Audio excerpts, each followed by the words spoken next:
You've watched Bitcoin thrive during a period when the Fed wasn't defending the dollar. What happens if the Fed decides to start defending the dollar? Bitcoin was born during a period when the Fed was at maximal burn the dollar down mode because the Fed was completely corrupted by globalist ideology and globalist leadership in order to destroy the United States. I just want to know what the fuck happened in 1971. City of fucking London and the Dutch and the Germans were running America's banking system. And what do you hear out of the freaking City of London controlled financial press, Bloomberg, Financial Times, The Guardian, The Wall Street Journal, all of them? The Fed doesn't know what they're doing. Over and over and over again. The whole Austro-libertarian commentary complex.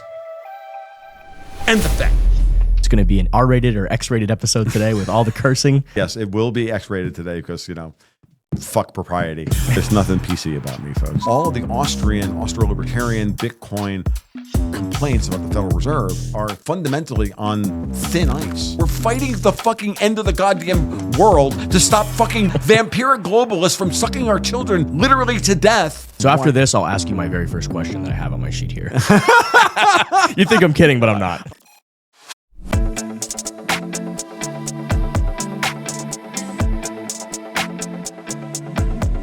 Welcome back to Cypherpunk'd, where we explore money's history, crypto's future, and Web3's role in advancing human rights, freedom, and digital liberty.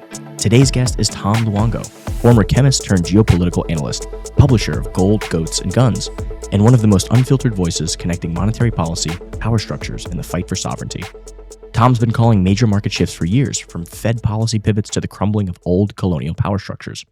Whether you agree with him or not, he's never boring, and he's not afraid to challenge everyone, from Bitcoin maxis to libertarian sacred cows. It's going to be an R-rated or X-rated episode today with all the cursing.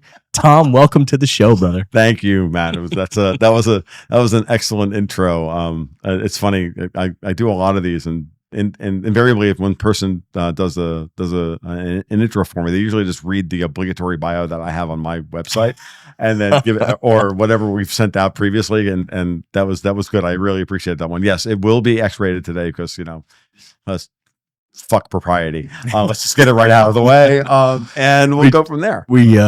Sometimes we get complaints from people like, "Oh, this is a really good episode, but all the cursing." So we might as well just let them know up front that hey, there's going to be a lot of cursing in this episode. Yeah, I'm not. Yeah, unfiltered is a good way of putting it. Like I think this will be a non-PC episode. So there's nothing PC about me, folks. I will, though. I hope that I hope that I keep it well within bounds, just well enough that my partner Dexter White doesn't go, dude, come on. Like you didn't have to go there. I kind of did. No. Poor impulse control. Stop it. All right. So where are we going today, Matty? Well, before we dive in, why don't you tell everybody a little bit about yourself, Tom? Who are you? What's your background? What's my background? My background is I'm a middle-class white kid from upstate New York that went to school in Florida, studied chemistry, and then fell down every rabbit hole that I could over time.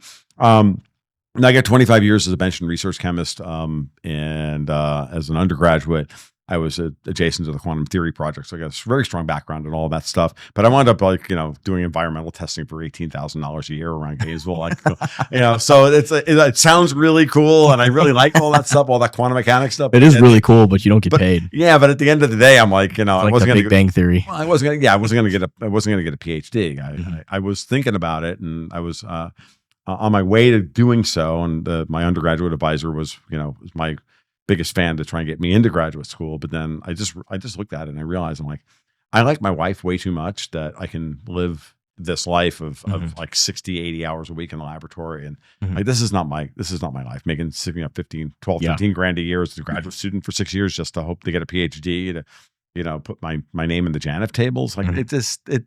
It didn't work for me. So, I did that for a long, long time. And then here I am in my early 40s, and I'm working away from home at a gig down in South Florida in Stewart, working on a very novel electrolytic nickel boron project, which I'm incredibly proud of. I as a research director of one in a research department of one, cracked a technical problem that had been plaguing the industry for about 50 years, only to find out that the coding didn't really have much application beyond guns and saw blades. And that was sad because we thought that it was going to be something really special, and I wouldn't have to be sitting here like doing geopolitics. I would have had enough in stock options that I could have retired along with my Bitcoin at the time, and bought a couple of private islands and just live that life. And I could have been there, and it could have happened, and but it didn't, because this is a labor of love, though, man. And Oh no, absolutely. I mean, I'm not particularly religious. I did grow up Catholic, but I'm not particularly religious. But at the end of the day, I do believe the universe has a plan. I'm just not sure. Clearly, my role in that plan is at the least humorous. I mean, when I look back on my life, I'm like, yeah, that's pretty goddamn funny. All puns intended, of course. So that's where it started. But then, I got done, that gig ended when, I was the future products guy, and there were no future products on the table because we couldn't scam any more venture capitalist money out of Wall Street. So I was sent home I was told not to come back on a Thursday afternoon. That then my stuff will be shipped back to me because I was living out of town. And then I couldn't get a job as a chemist. And but the entire time I had fallen down this rabbit hole of Austrian economics and Bitcoin. I was a member of the Libertarian Party for 4 years. I started a local chapter in Alachua County, Florida. Like I did it all. I was a member of the executive committee. I was almost state chair at one point. And then it all just became really silly when I looked at it. I'm like, but these people are idiots and they can't get anything done. So I mostly just threw my weight behind Lou Rockwell and AndyWar.com for a long time, and just studied. The entire time I was working in South Florida, it was between, say, 2006 and 2011. I just studied the entire time. And I really do think that period put me in a position to begin to understand what the global power system looked like, how the central banks fit into it. And it was incredibly arrogant on my part because I didn't know a fucking thing, to be honest with you. But when I also said, the entire time I always wanted to be a writer and some kind of artist, either a musician or a writer or whatever. So, I'm at home. I'm like, I don't know what else to do. I need a job. I can't get a job. So I put myself out, today it would be Fiverr. Back then it was Elance. And I just started writing SEO, taking odd jobs here and there as a writer. And eventually I fell in with a guy in Vietnam, actually. A young Canadian kid out of Vietnam who had designs to be a fund manager, and he was looking for a partner. And, we hit it off. We started doing work, and it just kind of fell in from there. Eventually, I started writing under my own name. For 2 years, I wrote under his name. And I learned how to be a financial analyst. I learned how to read a balance sheet. I learned all sorts of things from him. And it was a very productive period, very fertile period. But I worked, 7 days a week, 16 hours a day for 2 years, making 10 grand a year. Awful. Wow.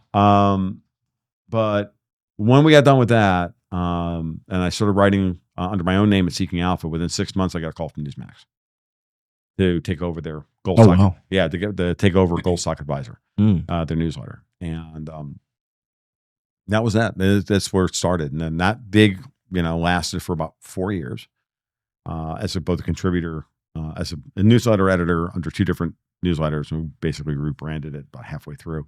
And then contributing to their anthology newsletter, Financial Intelligence Report, which I'm in every month now as well. I've been doing that gig for 12 years now, 12, almost 13 years. And then I ended in 2017, for a variety of reasons, not the least of which was probably because the guy who took over the newsletter division was a neocon and I was pro-Russian, and got to get rid of this guy. So I started Gold Goats and Guns back then with myself, and behind the scenes at the time, Dexter White was a silent partner, and he had been giving me a hand putting shape to the project. And then we just did the thing. I just took what I did well at Newsmax, the kind of portfolio strategy and focus on over time of the intersection between geopolitical events and markets. And that came out of my love for gold, my love for hard assets and Bitcoin and everything else. And I just said to myself, if you don't understand how gold is the most politicized asset on the planet, maybe now you could argue Bitcoin is in that same realm. Once you understand that, then you have to look at politics, and you have to look at policy changes, and you have to look at all these things that are happening around the world to understand what's what's affecting the price of gold. And a couple of years I was sitting with a guy in Vietnam, I learned a lot about Southeast Asia and how important Southeast Asia is. So I learned a lot about Singapore and Thailand and Malaysia and Laos and Cambodia and Myanmar and the whole region and how that interfaces with the Chinese and the Philippines. And I really started to get a sense of, how important geography was and how how geography shapes current events. And I didn't have a real understanding of things like, Mackinder-esque British foreign policy and all that. And none of that stuff that I talk about today did I have any clue of, but it was all started there, right? Because you could see how certain things were happening with the Chinese were trying to build a pipeline somewhere. And then all of a sudden there would be sectarian violence in that same place where the pipeline was supposed to end. There'd be violence in that area. Yeah, no, seriously. Yeah. When the Chinese built the pipeline from Kunming, which is in it's in the center China, south of China, across Thailand and Myanmar to Kyaukphyu on the Bay of what's it called? The other word for Bay of Burma, right? And right there in Rakhine Province. And they built a pipeline and facility, and then they started, putting out the offshore platforms and everything else. As that thing was finishing, you saw sectarian violence between local Muslims and Hindus. Like it was just happening. Right? The CIA was all over it, or MI6 was all over it. Our intelligence agencies would never do anything like that. Never. They're the soul of these NGOs and stuff. They would never get involved in anything like that. Humanitarian causes, of course they are. What are we talking about here? What are you, some kind of conspiratard? No, that can't possibly. Oh man, it's classic. When did you first learn about Bitcoin, and what was your, what were your first thoughts? Were you skeptical at first? Were you like, you immediately understood it, went down the rabbit hole? Yeah, walk me through it. Yeah, this is really funny. So I'm like an OG of OG in Bitcoin, right? I wrote the first publicly available article on Bitcoin back in July of 2010. I published it on LouRockwell.com. Oh wow. Called the Ferment and Alternate Currencies. And it was happening right after like eGold had just gotten taken down. A couple of years before that, the Liberty Dollar, which I was an associate of, and I still have like Liberty Dollars. I still have silver certificates from really? Liberty Wow. Dollar. Oh yeah, I sell them on eBay every once in a while. Super cool. Yeah, I sell the $5 ones on eBay every once in a while for a good profit, by the way. So I had some of those, and I kept a couple of ounces worth of those right before the raid. I had turned those in. I turned a bunch of them in right before the raid happened, about 30 or 40 ounces worth. And I kept like a couple of ounces worth just for posterity's sake, a couple of $1 ones, a couple of $5. It was wasn't he like an oncologist or something? The guy who created that? I don't remember. Bernard von Nothaus was his name. It was it was a fine idea. I just knew it was a very easy way and cheap way to get silver. Like if you were a Liberty Dollar associate, you were getting silver below spot at like $4 an ounce. Like it was crazy.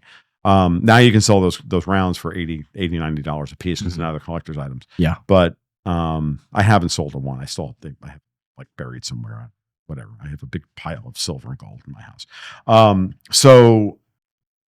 But I was reading the Daily Paul back during that period, right? The Daily Paul was the daily site about Ron Paul news. And one day I was like, that was just part of my haunt, like my regular routine. I go to Zero Hedge, I go to Turd, I go Jim Sinclair, I go here, I go there, Daily Paul, check in. And then there's the comment threads, and there's this thing, something called Bitcoin. Now, the interesting part about that is that while I was working away from home, so I was commuting back and forth, right, between Stewart and my home north of Gainesville, which is about 260, 70-mile trip each way every week. So, Sunday afternoon, I drive back to work. And then on Thursday night, I'd work 4 10s. And then Thursday night, I'd drive home and I'd spend a couple of days home with my wife and my infant daughter.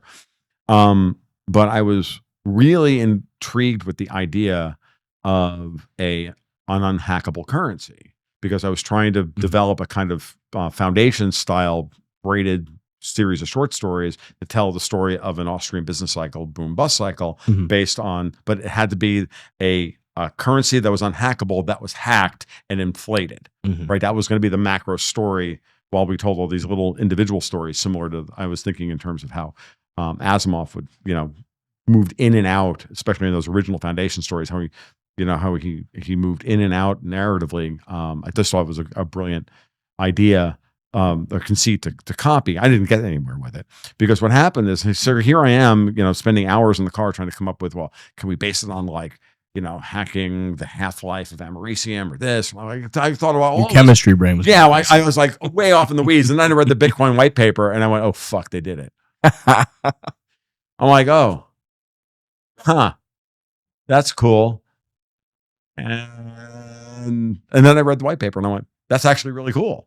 And then I wrote the article about 2 or 3 days later for Lou, and then I thought about it, and I remember the immediate reaction from the Austrians and the Austrian adjacents was that Bitcoin does not satisfy Mises' regression theorem because it's not a commodity. And I'm like,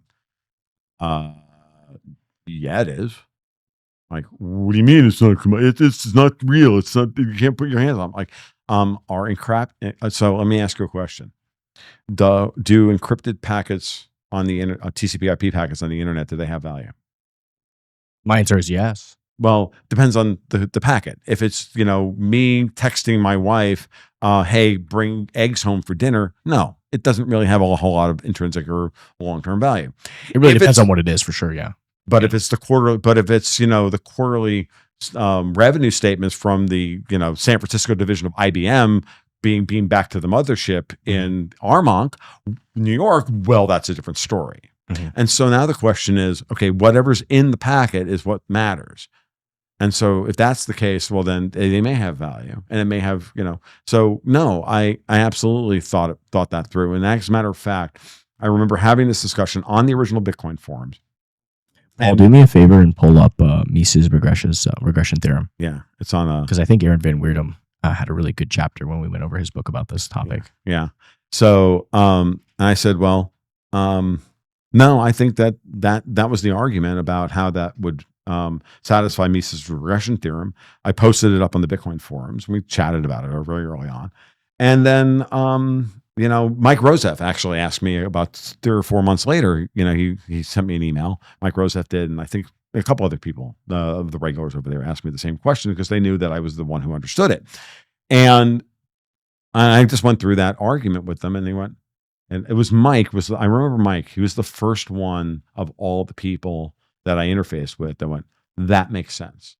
And all the others were still arguing, no, it's not real, it's not this, not that. I'm like, look, commodities take very many forms. And then there was a great article at Mises.org. I think it was in I want to say I read it in 2018. I think it's earlier than that. I can't remember who wrote it now. I've just, mind like a sieve, and I don't write anything down. But it was about Bitcoin and the regression theorem and the theory of antecedent demand. And I went, yeah, exactly. What happened with Bitcoin was that there was demand for a commodity or a product like Bitcoin. The market hadn't created it yet. And the minute the market created that thing, it immediately imputed value to it because the value was already there. Yeah. But it was locked away behind our imagination.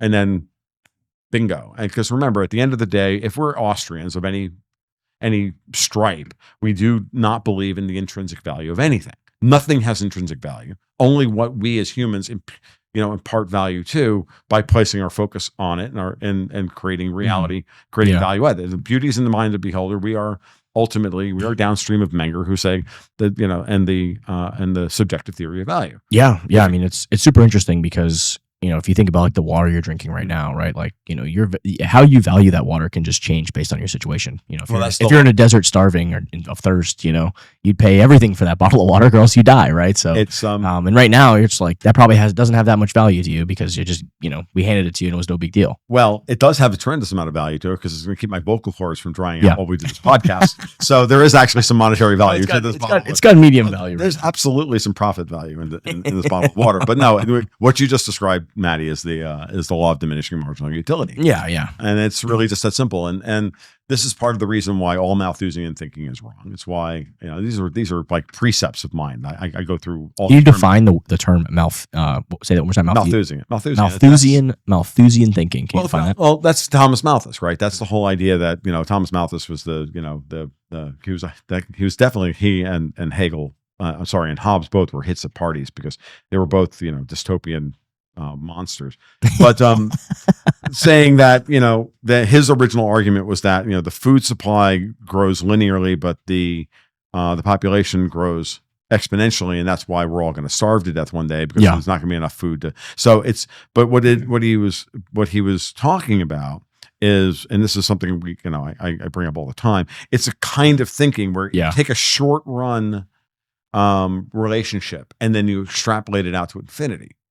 And that's of course nonsense, because human beings do not. That's assuming there's a lot of variables you can't account for in any kind of mental thinking model that just can change based on so many factors. Well, it's actually really something you pointed it out earlier when you said, look, that bottle of water, you're starving, and if you're dying of thirst in the desert, that first drop of water that you get is the most valuable to you. The second drop is slightly less valuable. The third drop is a little more valuable than that, and eventually, you give the person too much water and he drowns. So there's a clear utility. There's a clear sine wave style utility to all things, and to our demand for all things. And as we consume that water and we burn it off, and we sweat and we pee and we do all the thing, and then eventually we're going to need more water again. And so our demand for water rises and falls like it's supposed to. And so that's the problem with Malthusian thinking, is it does not account for people changing their value system based on the satisfaction of their previous wants and needs.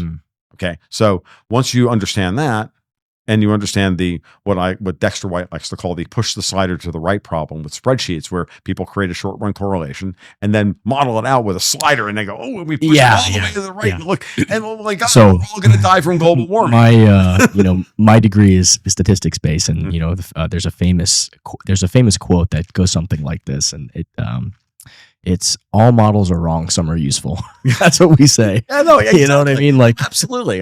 And how many variables can you put into your model to, because there's so many variables. And I think that's what I love about Austrian economics. And I think anybody who spends 20 minutes like studying Austrian economics, you're like, oh my God, this makes perfect sense. It does. I mean, it's like, of course this model, this way of thinking about economics in the world is more correct than these other ways. Right. And so, but at the same time, I think we as Austrians, or the Austrians at times, have gotten themselves really, really in the wrong headspace when it comes to the way we interface with the actual reality.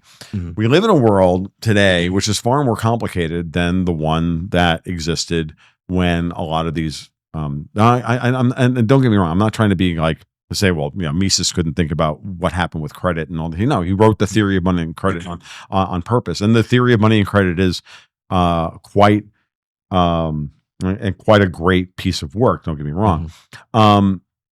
The problem is, I think, for a lot of people, is this idea that, again, this is why I'm not a Bitcoin maxi, because I'm not a Malthusian. I'm sorry, anybody who tells me that Bitcoin's going to take over the world because math, I'm like, well, that's nice. I can prove a lot of things by math. I can prove by math that a black hole smaller than the quark but heavier than the sun exists. What are we going to do with that?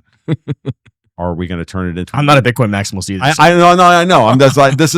I think Bitcoin's extremely important, and I think Bitcoin is like, it's a game changer for humanity. But I agree, and I don't think it's the only thing that matters or is that's important. Well, I just think I've had a number of and again, I go on to this particular rant on purpose because, one, I like to tweak the Bitcoin maxis because it's just fun because it's so easy, and two, because I'm right there with you, brother. I know. No, seriously, it's good to know. I like you already, Manny. We're good. All right. So, but it's the reason for that is because, again, the law of diminishing marginal utility, and the fact that at no point will I ever admit to you that's the end of technology. Bitcoin is an incredibly impressive and important piece of technology for today. It was birthed under a scenario where the U.S. dollar and the U.S. Federal Reserve were purposefully destroying the dollar and its own quote unquote currency among other central banks in order to transfer power away from the United States back to the colonial centers of Europe. That's what the 2% inflation policy was. That's what QE was. That's what Operation Twist was. That's what all of that stuff was, especially when it's taken into the context, now that I understand it, now you take it into the context of how they destroyed the mortgage market and Fannie and Freddie, and they backdoor bailed out AIG, and like all these things require context. And then you go, and Bitcoin was birthed in the reaction to that when the Fed was literally burning its credibility to the ground. And I believe it was being done on purpose. I just want to know what the fuck happened in 1971. Because I've seen all those graphs and charts, and like it blows my mind. It's actually not that hard.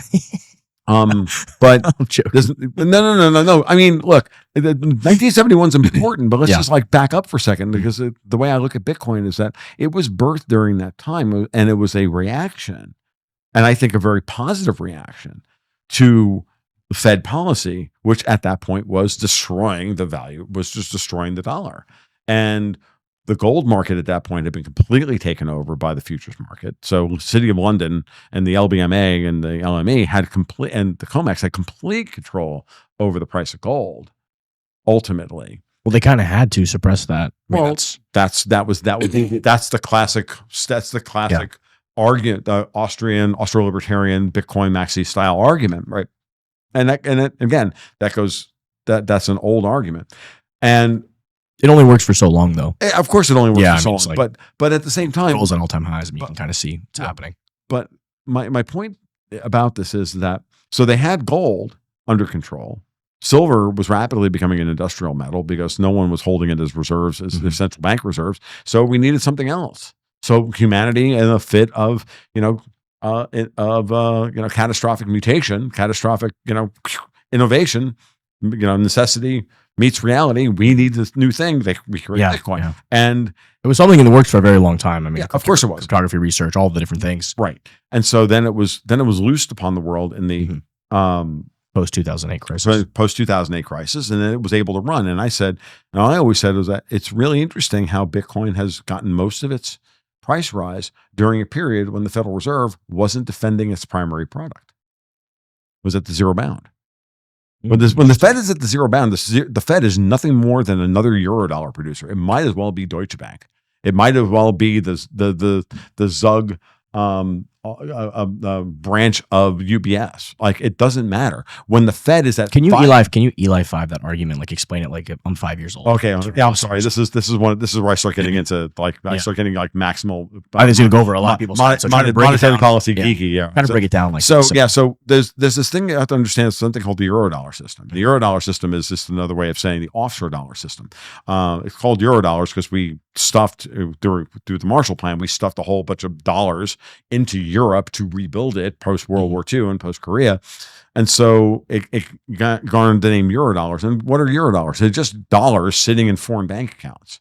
But eventually, like any other dollar, they can be lent. Like reserves sitting in your local credit union or at the Palatka JP Morgan Chase, like, got news for you. Those are dollars. Well, same thing that's going on with, the branch of ING in Amsterdam, right? Same thing. They're just dollars. They can be lent against. They can be manipulated. They can be fractionally reserved. That's what I was going to ask. Yeah, I mean, I think that's the big thing is that they can fractionally. And then the question, money that doesn't really exist. Right. Well, what's really important is once you understand that as the Eurodollar system grew throughout the 1950s and 1960s, it started to dwarf the size of the domestic dollar market. Yeah. In terms of size. Now, once that. Why is that?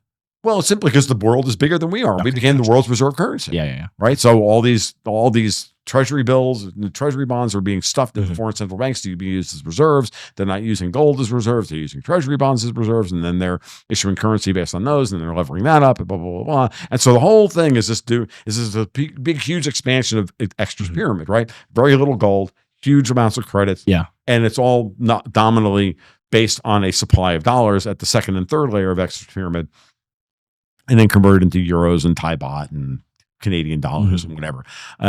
So now here's the problem with that, which is the following, and this is why this is very, very important. When I'm saying that the Fed is at the zero bound is nothing more than another Eurodollar producer, it really is, because it has no ability to control the cost of capital overseas. It's issuing dollars free, right?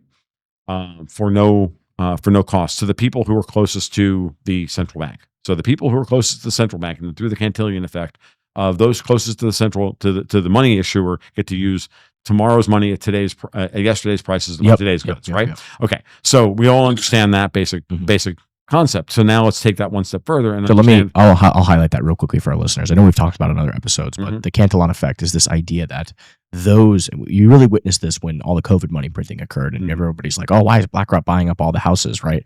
Well, those who are connected to the new money printers, the closest connections, the big banks, these huge financial institutions, they're able to now go borrow that money at very low interest rates, and they're able to spend that money in the economy first. So it allows them to go buy up all these single family homes and do all these things. And then we're sitting here, a couple years later and wondering why the price of a family house is 80% higher than it was 3 or 4 years ago, right?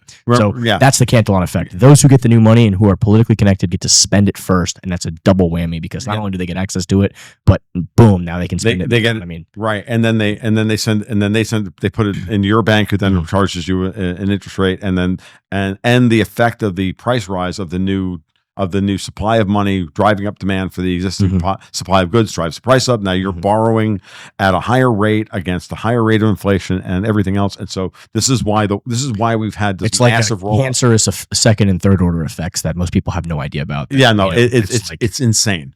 And it's why ultimately the wealth disparity has gotten to where it is, and it only got turbocharged when the Fed was at the zero bound. Yeah. It's just second and third order effects. Housing market is a prime example of this. Yes, we have young people my age, friends that most of my friends cannot afford a house, barely afford to start a family, and it causes all these fourth order effects with demographic decline problems. And now you don't have families, and these are things that governments have no idea about. They don't study, they don't think about, they don't care about. They like to they go to their. They know. Oh, you're saying they know. Oh, they know. I'm so sorry to say that. They know. So British know exactly what they're doing. The Dutch know exactly what they're doing. It's why they. So this is where we gave us central banks around the world. This is this is where we may disagree, because these people are so fucking stupid. Maybe not everybody, but a lot of them are very stupid. The middle managers are all stupid. The Elizabeth Warrens are rock dumb. Actually, sorry. I'm gonna. She's pretty dumb, man. I'm gonna quote. She is wait. Unbelievable. I'm gonna quote myself here from a previous article I wrote from the newsletter. Hmm. Elizabeth Warren isn't as dumb as you think she is. She just is the character that she plays on TV. Oh, that person's that dumb. Hmm. Like Elizabeth Warren is not that stupid. Okay, Elizabeth Warren is a true believer of communism. Okay, and she goes out every day and LARPs as a dumb person. It just blows my mind because she knows full well that unrealized capital gains tax, for example, which she's been championing for years to soak the rich, she knows what that does. She knows that property tax is the exact same thing, but for our houses that we haven't sold. Okay, she knows this. They all know it. They're not dumb. They're just ideologues. They don't care. You think we're going to get no property taxes here in Florida? Oh, without a doubt. Oh, it's going to be amazing. The only thing that would stop that would be if the Florida GOP tries to sabotage it, which they're already trying to do. Why would they sabotage it? I don't understand. Because the Florida GOP they're part of the. They're literally the uniparty. Like the Florida GOP, good old boy network. I mean, okay. I don't understand. As a tangent aside, let me just. We've got a $3 billion surplus in Florida. We're cooking. I don't understand. Like, what is even the argument here? There is no argument. Yeah. And ad valorem taxes on primary residences only account for 12% of the budget. Yeah, like $18 billion. It's not even all that much money. Yeah. But that being said. The Florida GOP, they're just corrupt. They're as corrupt as the national GOP is. They are ultimately they're globalists. They are all handpicked to be who they are. They're terrible people. And I'm telling you, this is why I get angry with I hate to name names, but I don't mind it. I also don't mind it. That's why I get angry with guys like Sundance over Conservative Treehouse, who's still litigating the primary season about DeSantis' challenge against Trump.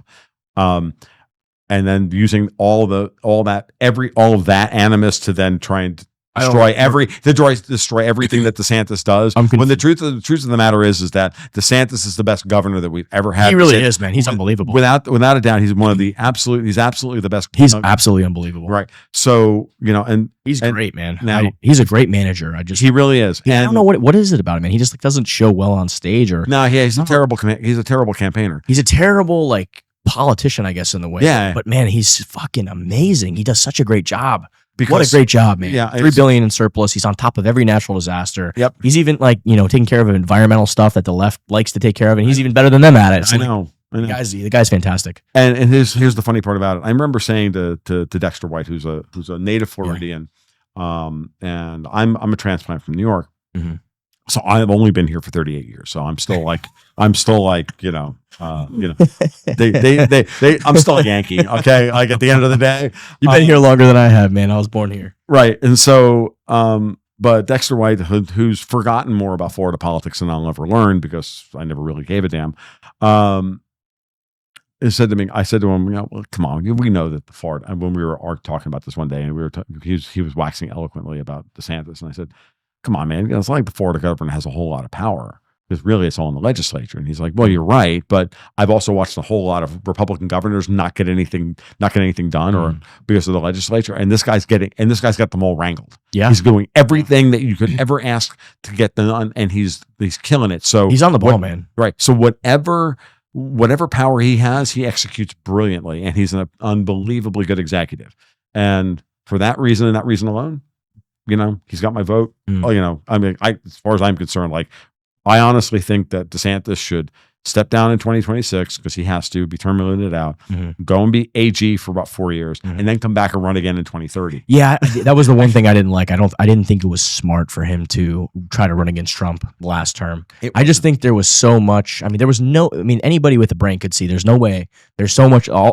Trump had all the energy from all the political persecutions, all that stuff. It just wasn't a wise political decision. Whoever told him that, whoever tried to convince him, he should have thrown his weight behind Trump, been a part of the administration, or just stayed our governor. Honestly, I mean, he's I wouldn't want to lose him, but he should have seen the writing on the wall. Throw your weight. He would have been a great VP candidate potentially.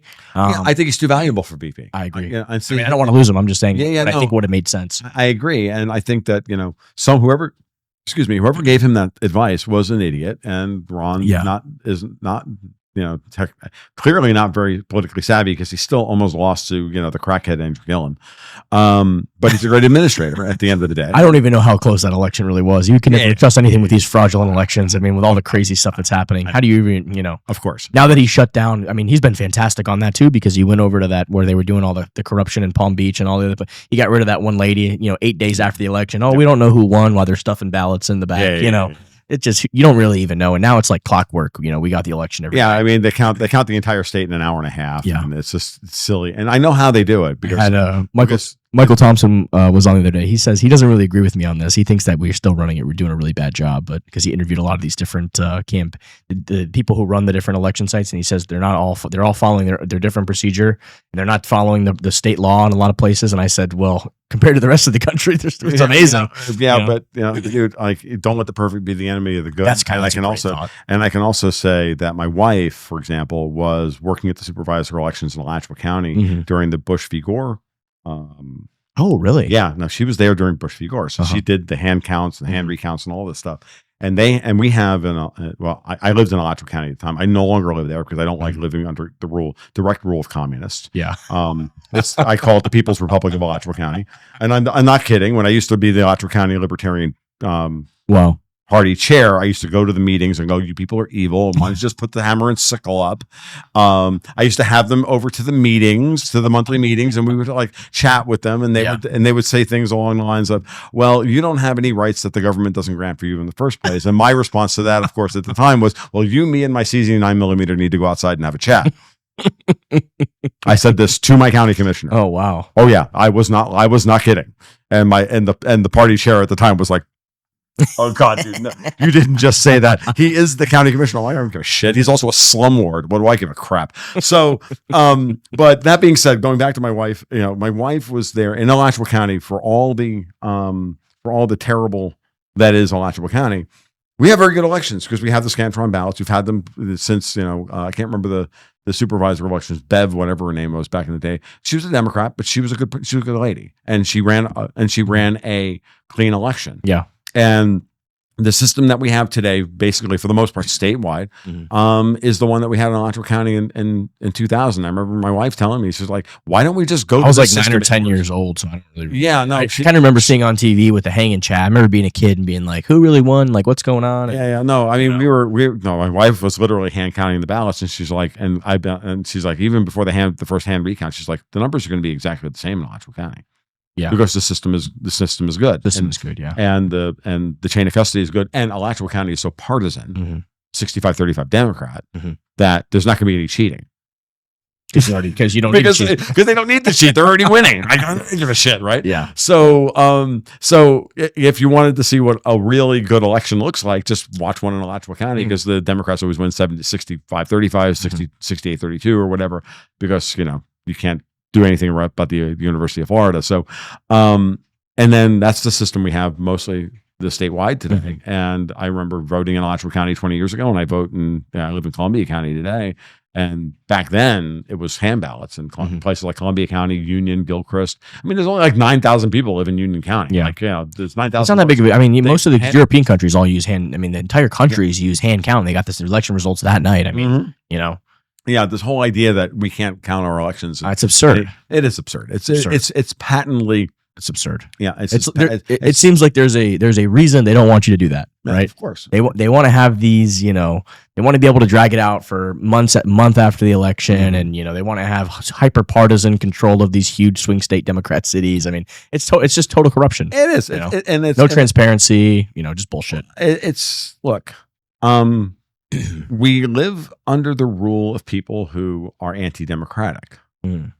We live under the rule of people that gave us the European Union, which is, if anybody was being honest, is the EU SSR. It's kind of crazy what's happening over there. I mean, it's a wild time. I mean, it's see it coming. Look what's happening in Germany. It's like all the AfD candidates, 7 of them died in like 2 months, and then they got this Georgescu guy in Romania. He's all of a sudden, you can't run for election, and then they try to do the lawfare against the girl in France, and then they shot Robert Fico of Slovakia. The whole thing is just insane. Well, it's just telling you that the Europeans revert to type, and that no matter how much you try to put the thin veneer of civilization across these people, I'm sorry, I'm of the Italian variety that left Europe, so there are no shared values between America and Europe. It seems there's no such thing as the Judeo-Christian tradition that was created out of whole cloth by Trotskyites in the 1950s, and there's no such thing as European values. There's no such thing as Western values. Western values meaning the United States. The United States is founded by Europeans.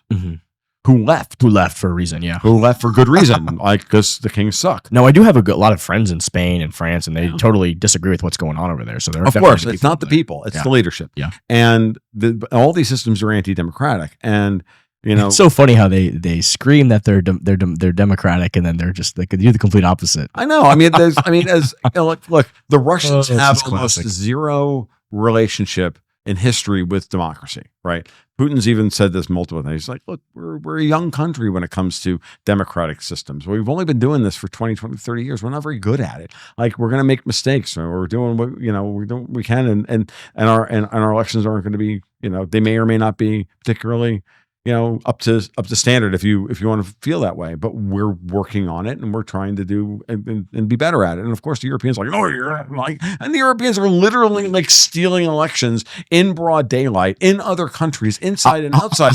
I'll say this: if you look at a Russian election and you look at a European election, I'm not sure which one's more reasonable. I know what they're both killing their political opponents, and people are dying of falling off buildings, and I know who 7 AfD members are dead, and this person's got poisoned, and you're going to a concentration camp, so I can't tell the difference anymore. So I don't know what to believe. I can tell you flat out that the Russian elections, certainly like the Moscow elections, were all done on the Ethereum blockchain. That's pretty cool. Yeah, they were the first ones to do it. That's pretty cool. The first thing I ever thought about smart contracts was voting. I was like the first use case I ever had for. Well, I'm gonna ask a question. So I'm gonna actually ask about that because Carlos Torriello, who runs Simple Proof, have you heard of it? No. So what they've done, I think they tested it out in Georgia County, but they also ran the entire election. I think it's either Guatemala or Honduras. It's one of those countries, I believe, right? Where they ran the whole election, and what they did was at each precinct that night, what they would do is they would have, say there's 3 different political parties. They'd have somebody from each political party, and they would, count up, maybe it's 3,000 votes at this precinct, 5,000 over here. And what they would do is they would, at the end of the night, they'd all count together. They'd get in a room, they'd count together, they'd put, this vote in this pile, this vote in this pile, and then they would all sign, the poll watcher from each party, your signature. They'd take a picture of that, of the final tally that they've all signed from all different parties. They've all in the room together looking at it. And what they would do is they'd instantly hash it into the blockchain, put it on Bitcoin's blockchain as a hash. I'm trying to remember the website they used to kind of convert it into a hash. I can't remember it off the top of my head right now, but It doesn't really matter. Yeah, the hash goes on chain and it's on there forever. Mhm. And so what you can do is you can take that hash and you can reverse it, and it shows you can unencrypt it, and it shows the picture, the image Right. of the actual Results. Exactly. So it's not perfect, but it makes it it makes it a lot harder to cheat because you've got all the Right. that's provably what happened on election night. Well, right? the thing about the way what we've been doing in places like California and others, Mhm. they're doing exactly that. Mhm. They're just continuing to count until they get the number they want. Yeah, exactly. That's the problem. I mean, it's like it's not that they're All not that they're not counting the votes properly. They're counting exactly the votes that they manufacture. The problem is that most of the votes that they manufacture don't correlate to an actual person. They're sending them to all sorts of, they just send out the mail-in ballots to, and then they got the mules that come pick them up and fill it in. None of the signatures match. It's like what they got busted in Pennsylvania this election. It's like the media comes out and says, there's no evidence of election fraud. And then we caught they tried to dump 5,000 ballots in one precinct, and they caught him on the last day this election. I mean, like, what is it? They turned the entire country into fucking Chicago? It's unbelievable. It's unbelievable. And then now they've got YouTube and all these they're censoring everybody if you want to even talk about it. Right. One of my old guidance counselors who he came from Boston, so his last name was Curley, and I guess his uncle was he's no longer with us, sadly, but he was a great man, and he told me stories about how they used to cheat up there back in the day. But he told me how his uncle James, the infamous James Neal Curley of James Curley of Boston, and how he won his election while he was in jail for, stealing money or whatever. But he basically told me, he's like, hey, the unions kind of controlled it. And on election day, nobody would work, and there was no voter ID for a reason, right? They would read the obituaries for months and months and months and see all the people who died. And then they would tell all the union workers, hey, you're part of the union, you're Tom Jones today, you're you know what I mean? You're Billy Bob, you're Susie Sally over here, and that's who you are. You walk into a precinct, no ID, and you just put the vote in, right? I mean, that's how they used to do it back in the day before all the fancy computers and all the stuff they do now. And now they just send all they just either put in the mail-in ballots, or they send the results out, and then they hand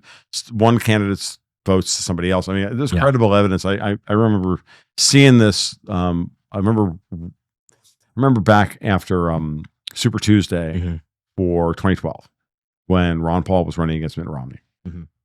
And I remember watching all of the election results that night. It was the first time I ever encountered the whole, they count 21 to 23% of the vote, and it stops for about 2 hours.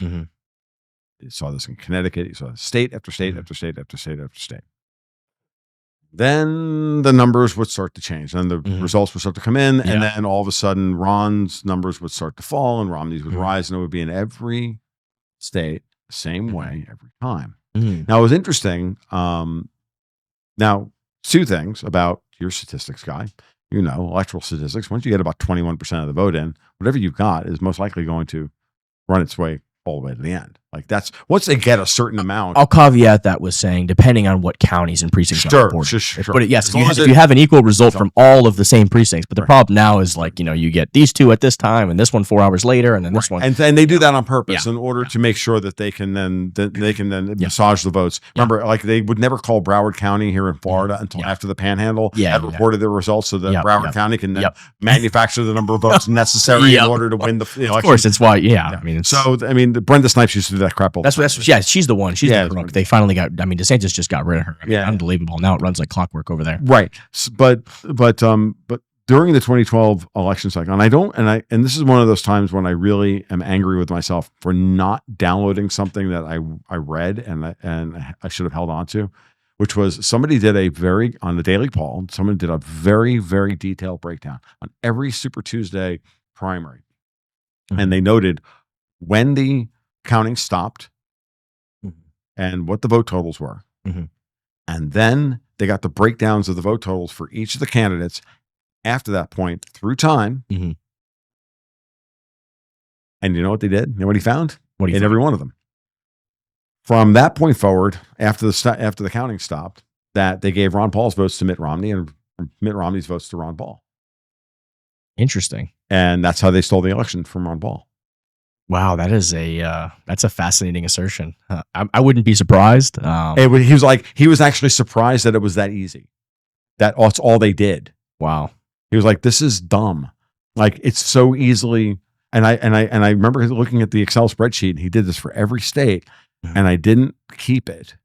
This is why, I mean, both sides do this shit. They all do it. It's all a big game. So, look, at the end of the day, and Ron knew, you could see it on his face that night. He knew that they had stolen the election from him. Well, they did it to Bernie Sanders recently, too. That's what Elizabeth Warren did. She played that game. So you're right. Honestly, you are right. She is smarter than she pretends to be, because she stayed in a couple of those, races just to assure Biden would be over the finish line. So she could then do her, communist takeover of our financial system. Which is what she did. Which is exactly what she did. She tried to debank, crypto companies, debank, the CFPB was her. The way Caitlin Long described it to me when she was on my podcast. Oh, it's her little personal. She was the president. She was the president for all things banking.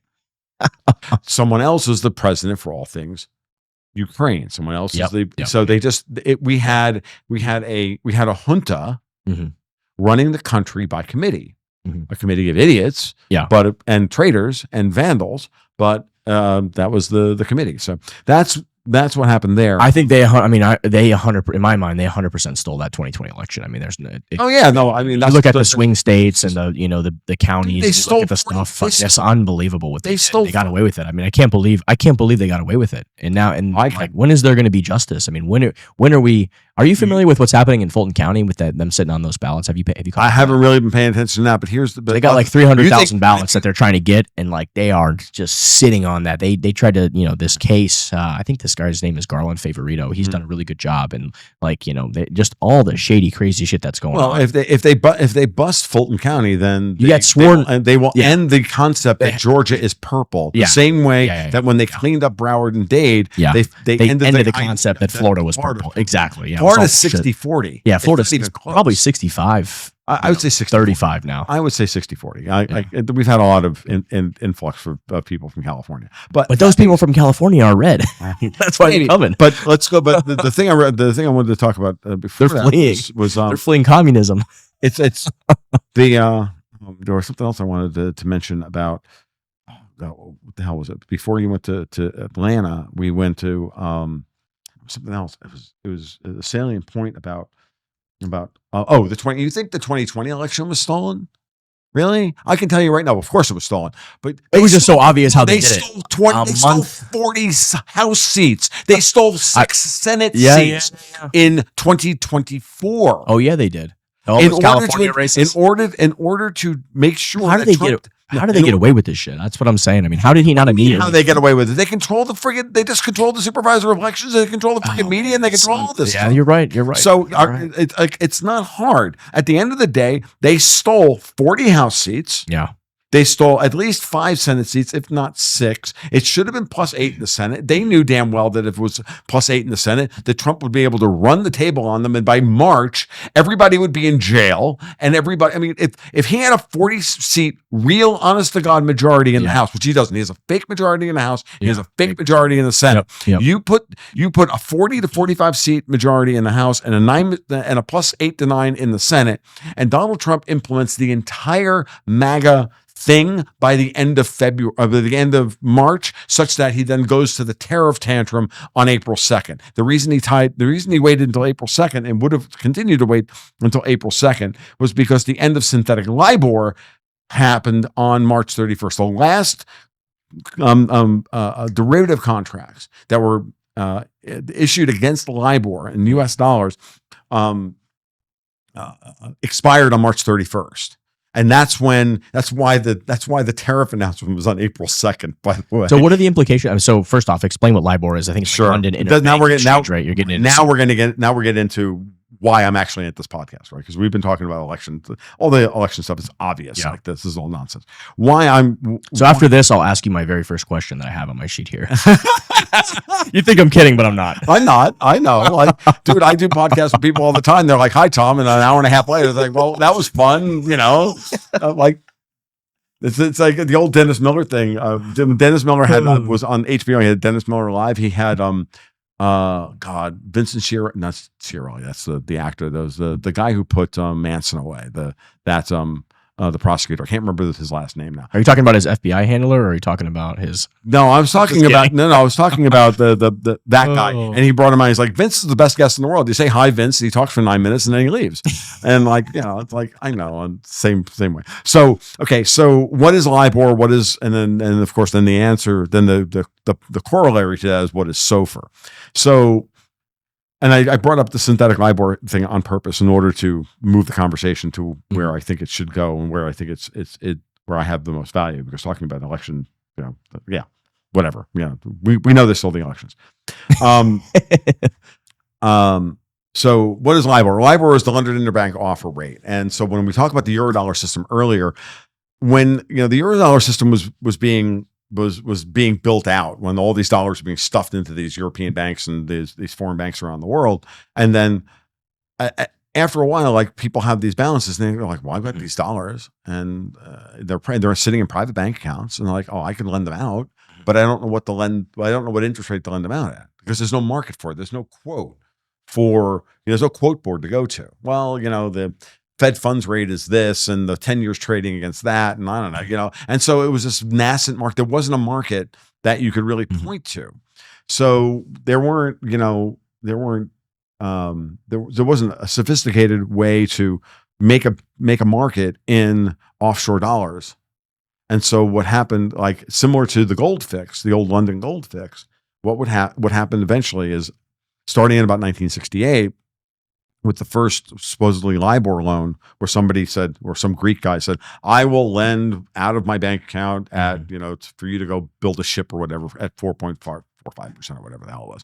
And that's like, if you look up the Wikipedia page on LIBOR, it'll talk about that. But by 1984, that system of people. So what happened after that? Well, what happens after that is that 18 City of London banks get together at the end of each trading day, and they call each other up and go, well, what were you selling dollars for at on your trading desk? And what were you selling dollars for? And blah, blah, blah. And then they come together and they go, okay, well, tomorrow, they agree on an average price that they all were selling dollars for. And then the next morning they would publish that as the fix for next morning, so that people can go to work and make markets in mortgages and mortgage-backed securities and all the rest of the stuff that's out there in order to price dollars, because we needed a system for this.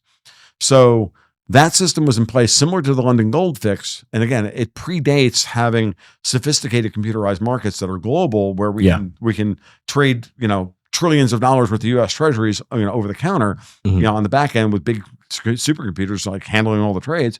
So what you have to have is somebody getting together at the end of the day, deciding on a price. So it's the same thing like with the old London gold fix. All the London gold traders would get together and call each other up on the phone and say, okay, so what are we selling gold for tomorrow? And so that the gold shops had a price that they could, make a market in. They could sell their product on the streets in, right? Okay. So that's what LIBOR turned into. By 1984, that became like the global benchmark for US dollars in the global economy. And then in 1985, we get the Positive Accord, where they start rigging the currencies. You can imagine what's going on. You can imagine that, how that. So you kept asking, you asked earlier, what happened after 1971? Well, I got news for you. LIBOR happened after 1971. Lots of stuff happened. Yeah, lots of things happened. And not the least of which is that the older I get now, the more I realize that Nixon closed the gold window in order to stop the French from draining from draining us. We didn't have the gold. And it wasn't that we didn't have it. It wasn't just that. This was an operation. De Gaulle hated the United States. Okay. He hated America. Charles de Gaulle, you're talking about. Yeah, talking about Charles de Gaulle. They hated us then. They hated the fact that we rebuilt them. They hated the fact that, especially the French, because remember, people tend to forget that Vichy France, the Vichy French government that was working for the Germans, they surrendered after the Italians. We'd already beaten the Germans out of France, and they refused to surrender. So the Vichy French weren't. They were complicit. Well, explain that one more time. Say that one more time. The Vichy French were the Vichy French government, the viceroy, the German government that was put in place to run France during French occupation. Those people were complicit with the Nazis. They didn't want to. They were. Well, they surrendered immediately, didn't they? I mean, No, there was no. they surrendered originally. The French surrendered because the French army was. They took Poland and France. I mean, how does that? It's just like don't get back to this is the end of the war. We don't care about how the French failed and the Maginot Line failed because fixed fortifications are monuments to the stupidity of man. George Patton.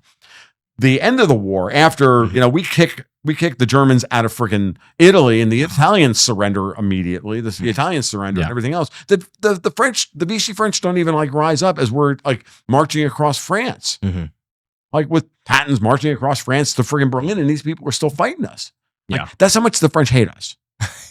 I just want I want to set the table here. I hear what you're saying, and this is why. And this is why, as an Italian, I truly despise both the French and the Germans. The French helped. I mean, the French helped us in the Revolutionary War, and they had but that's only because they hated the British more than they liked us. Yeah. And then they worked with the British during the Civil War to try and break the country up. So because they had already signed all these secret agreements on how they want to break up the American territory. I mean, we did get what did we get out of them? We got Louisiana. Lincoln wasn't supposed to win the war, folks. That's the level up position about what we here in the South like to call the recent unpleasantness. Mm-hmm. This is why the South was right philosophically, but they were wrong strategically. Because what I mean by that, and once you understand that part of it, then you can understand why the French and the British so thoroughly hate the Russians. Why but let's just back up. So let's go back to LIBOR. So the London Interbank Offered Rate then becomes the debt indexing rate for dollars globally, including domestically here in the United States. So that means that what I mean by that is the bank is going to quote you a mortgage rate. Well, they're going to quote you LIBOR plus X. Mm-hmm. Okay, whatever, and X is whatever they can get away with, whatever you're dumb enough to sign on the dotted line against. You got to give them a little something. Well, and same thing with your credit. Give them a little 1%. Same thing with your credit card rate. People tend to think that it's the Fed funds rate that they're writing against. No, they wrote against LIBOR forever. I think it was like when I first started like caring about the world. One of the very first news articles I ever read was something like 5 guys in chat room were cooking the LIBOR rate, or they were doing something. What was that? Well, that's the same thing. It's just that those 18 City of London banks were getting together, and they were saying, today we sold dollars at 4.5678%. Mm-hmm. That's what we should set LIBOR at. Well, tomorrow let's set it at 4.5685 and make 9 basis points. Or 0.9 basis points. Okay, that's what this was about. And they were shaving it. I can spin a really interesting story about that would be silly, but let's explain the basics first before I start getting off the friggin' weeds about how I think you can use how the LIBOR scandal of 2008 was actually used to invalidate the entire system. And let's not go there. So let's start with LIBOR. So that's what's happening. Then what that means is that when you take these two pieces of data, LIBOR is the debt indexing rate of the world, and the offshore dollar markets dwarf the domestic dollar markets by at least 1 order of magnitude, if not 2. You come to the conclusion that, like Jeff Snyder did, and when he was working for Alhambra Partners, say 10, 12 years ago, he's the one who taught this to me, that the Federal Reserve was never really in charge of its monetary policy in the first place.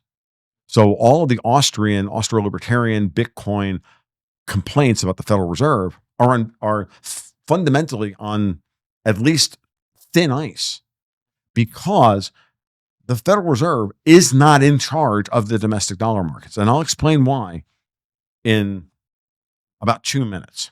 Take me a couple of minutes. I really would. I'll let you explain. Yeah. I mean, they're certainly in control of the printer. Press that print button. Well, yeah, but that printer is that printer is not what you think it is. Okay. So let's start with the basics here.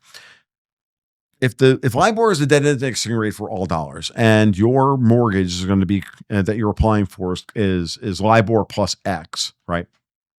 Now, the United States economy is fundamentally far stronger because it's the core economy of the world that's able to send dollars out and get goods back, right? Triffin's paradox. Yep. Okay. Triffin's dilemma, yeah. So Triffin's dilemma, paradox, whatever you want to call it. Now, when you play that out, you realize that means, in broad terms, the United States economy can handle a higher cost of capital than the rest of the world that's that's operating in dollars. The dollar markets overseas are more susceptible to a change in the Fed funds rate than the domestic dollar markets are. Where we export our inflation. Well, again, that's not what this is about. We have a stronger economy that's more dynamic and is capable of absorbing a higher rate of cost of capital to build the very same products that they want to build in Thailand. Meaning, you want to build a house in Thailand, you need 2% Fed funds rate. In the United States, we can afford to pay 4.5%. And we can still build the same damn house. Why? Because we have a better economy. We have a more profitable economy. We have a more efficient economy. We can utilize capital more efficiently than the Thai can. And if the Thai are using, or the British, or the Germans, or anybody else, and if we can do that, then we can absorb a higher Fed funds rate when the Fed, using Keynesianism to say we need to raise interest rates to stop the overheating of the economy and slow down the credit creation. What happens? Well, this is what actually happened for years. And the Austrians were right in their analysis that the Fed always cut short the tightening cycle of raising rates early and then started cutting too quickly. And it's because of LIBOR. It had nothing to do with the Fed being stupid. And this is the argument I need to get through everybody's head. And every Bitcoiner, every Austrian listening to me right now, and Tom fucking DiLorenzo, who called me a clown in private email after I spoke at the Mises Institute last year, you need to fucking hear this too, you prick. This is what happened. And Listen up, Tom Lorenzo. And this is what happened for 40 fucking years. The Fed would rightly start to see the economy overheating in the United States because we're seeing massive Eurodollar credit market expansion and leverage happen overseas. Those dollars are coming back in here. The whole world is inflating up, and the Fed goes, oh shit, raise interest rates. But here's the problem. Problem is, like I just said, Thailand can't handle 6% on the Fed funds rate. They can only handle 3%. So what happens? All their debts start to go bad. What happens to LIBOR? What happens to LIBOR is it starts to blow out. Overnight demand for money in order to service debts that are going bad in Thailand or Austria or Russia or wherever, or Hong Kong or wherever. What happens? LIBOR starts to blow out well above the Fed funds rate. Fed raises rates up 2 points. LIBOR blows out by 5. Oh, wow, really interesting. Blows out by 5. What happens? Why does it blow up so much? Because they need dollars. Okay. They're short dollars in the short term. LIBOR is an overnight rate or a 30-day rate or a 7-day rate. This overnight LIBOR, 7-day LIBOR, 30-day LIBOR, 60, 90, 1 year, 2 year, whole spread, just like you would see anywhere else, is a futures curve on dollars, right? So when you understand that, the less efficient economy is going to have debts go bad. It's over levered. They're going to go need dollars. They're going to go into the funding markets to get them, into the repo markets to get whatever they can. The LIBOR then starts to blow out to the upside. Now, here's what happens. All of a sudden, all the adjustable rate debt that's tied to LIBOR in the United States blows out as well. Your adjustable rate mortgage goes up by, as opposed to going up by the amount that the Fed raised by 2%, for example, say the Fed went from 4 to 6, all of a sudden goes up by 5%. Yeah. Goes up by 5 from 4% to 9%. Your credit cards blow out and they go from 12% to 21%. Your company credit revolvers come due and they get quoted at a massive uptick. And, car loans are being written at much higher rates. And what happens to the U.S. economy? It starts to slow down, even though way before the malinvestment of the previous cycle, going back to Austrian business cycle theory, the malinvestment hasn't been wrung out of the system. Yeah.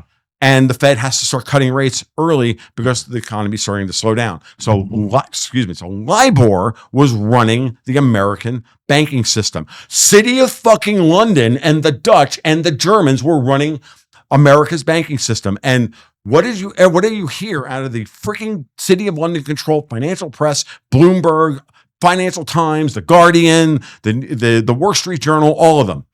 The Fed doesn't know what they're doing. Over and over and over again. The whole Austro-libertarian commentary complex. And the Fed.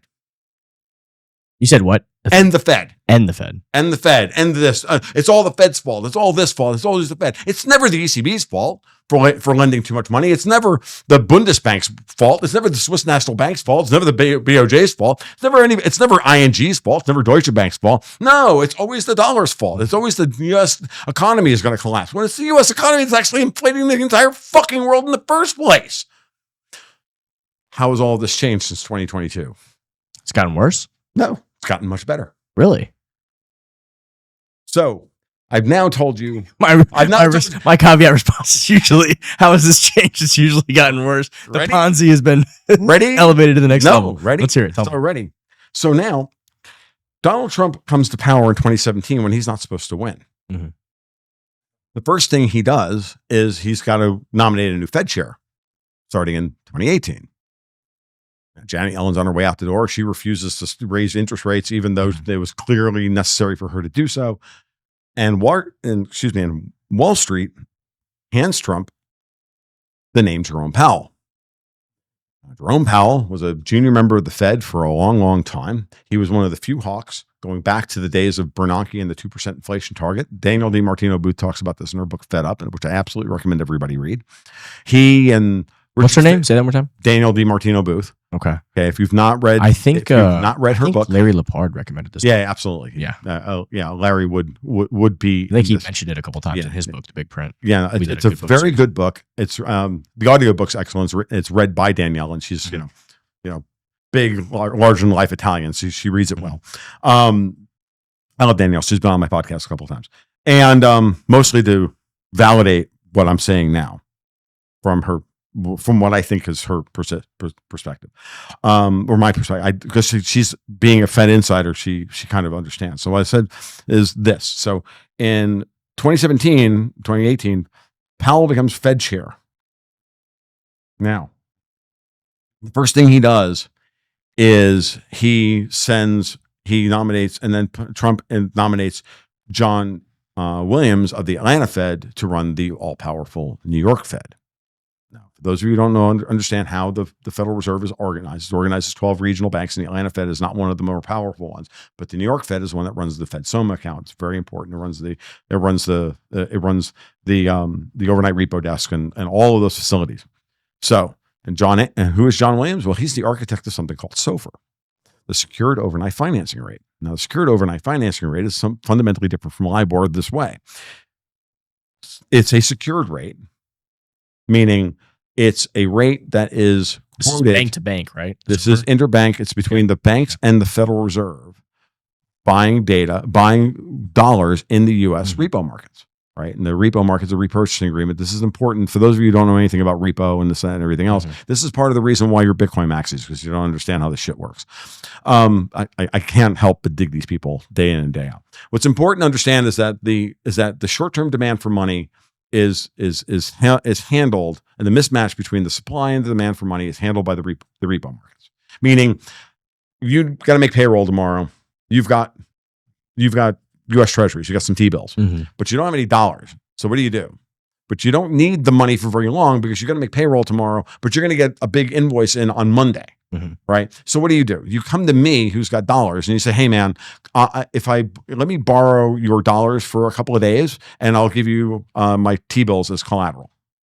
Okay, and then on Tuesday, after I get paid, we'll reverse the whole thing, and it's what's called a repurchasing agreement, or known in financial parlance as a repo contract. So you get dollars, I get the T-bills as collateral. You pay me a small amount of interest, right, for the purpose of using your money for a couple of days. We reverse the thing. And the only thing you're out the interest, and you paid a small amount of interest for a couple of days for a payday deal. But effectively, this is a bank-to-bank payday loan, or a bank to Federal Reserve payday loan. And a reverse repo is the exact opposite of that. You need treasuries, you need collateral, and someone else has dollars. You need them. You need collateral. You've got dollars. You then do the exact same thing in reverse repo contract. So banks tend to need the reverse repo facility to have enough reserves on their balance sheets in order to be able to make their quarterly dressing up for their quarterly reports and whatever for their capital adequacy ratios and all that stuff. Now, so the SOFR, why is all this important? Well, it's important because SOFR is a debt indexing rate that we can now use as a means by which to index your mortgage, your credit revolver, your car loan. Now, as opposed to quoting LIBOR plus X, we're quoting SOFR plus X. And SOFR is not dependent upon the opinion of 18 City of London bankers getting together on a phone every day, one setting the rate based on the offshore dollar markets, which are causing an effect on the US dollar markets. No, it's based on the US dollar markets and how our banks are actually trading with the Federal Reserve in order to get money. Small difference makes all the difference in the world. Now, the domestic dollar markets are in control of the price of dollars worldwide because LIBOR is now dead. Why would anybody use LIBOR when we have SOFR? So the United States declared financial independence from Europe when Jerome Powell became Fed chair and nominated, and then John Williams was brought in from the Atlanta Fed and moved over to the New York Fed, and they started the SOFR pilot project. Okay. And SOFR was rolled out over a 4-year period, starting in January 1, 2022. All debt instruments written in the United States shall be indexed to SOFR and not to LIBOR. And anything that was legacy would then be quoted as SOFR plus some number that, historically LIBOR always traded about 30 basis points above SOFR because one is an unsecured rate, one is a secured rate, right? And there you go. Bob's your uncle, as the Brits would say. Fuck those people. And I love using that phrase and to tweak the Brits with them. Fuck you. We took your business from you, and Bob's your uncle. So that is the reason why SOFR is so damned important. And so what happened? Powell gets reconfirmed in May of 22, basically what happens is the following. The Biden junta refuses to, the Biden what? Junta. Junta. Junta. Yeah, junta. They're not the Biden administration. They are the Biden junta. Paul, do me a favor. Pull up the word junta. We're gonna read the definition for our audiences. Joe Biden, like Matt Damon from Junta. That's the word. Yeah. I was like, did he say junta? I did. I said the Biden junta. So the Biden junta refused to reconfirm Powell as Fed chair for a second term. This is your word of the day. Yeah. A junta is a group of military officers or political leaders who seize power in a country, typically through a coup d'etat, and rule collectively, often in an authoritarian manner. The term originates from Spanish and is commonly associated with Latin American politics, but it can apply to similar groups elsewhere. Well, kind of like Elizabeth Warren running the banking industry, and a committee of vandals, idiots, and it is not wrong. It is exactly the right. That's why I just laughed because it's very fitting. Because it is very fitting. So the Biden junta. Now Powell's coming up for his reconfirmation in a second term in late 2021, and a whole bunch of things happened. The first thing was the Fed insider trading scandal, which every libertarian on the planet cheered for, except for me, because I'm like, I knew exactly what this was, because I understood that Powell had already begun the process of draining the Eurodollar markets by doing stealth tightening starting in June of that year. Okay. And I could go into what I think that I have a phrase for it. It's the 5 basis points that changed the world. But let's just finish this story.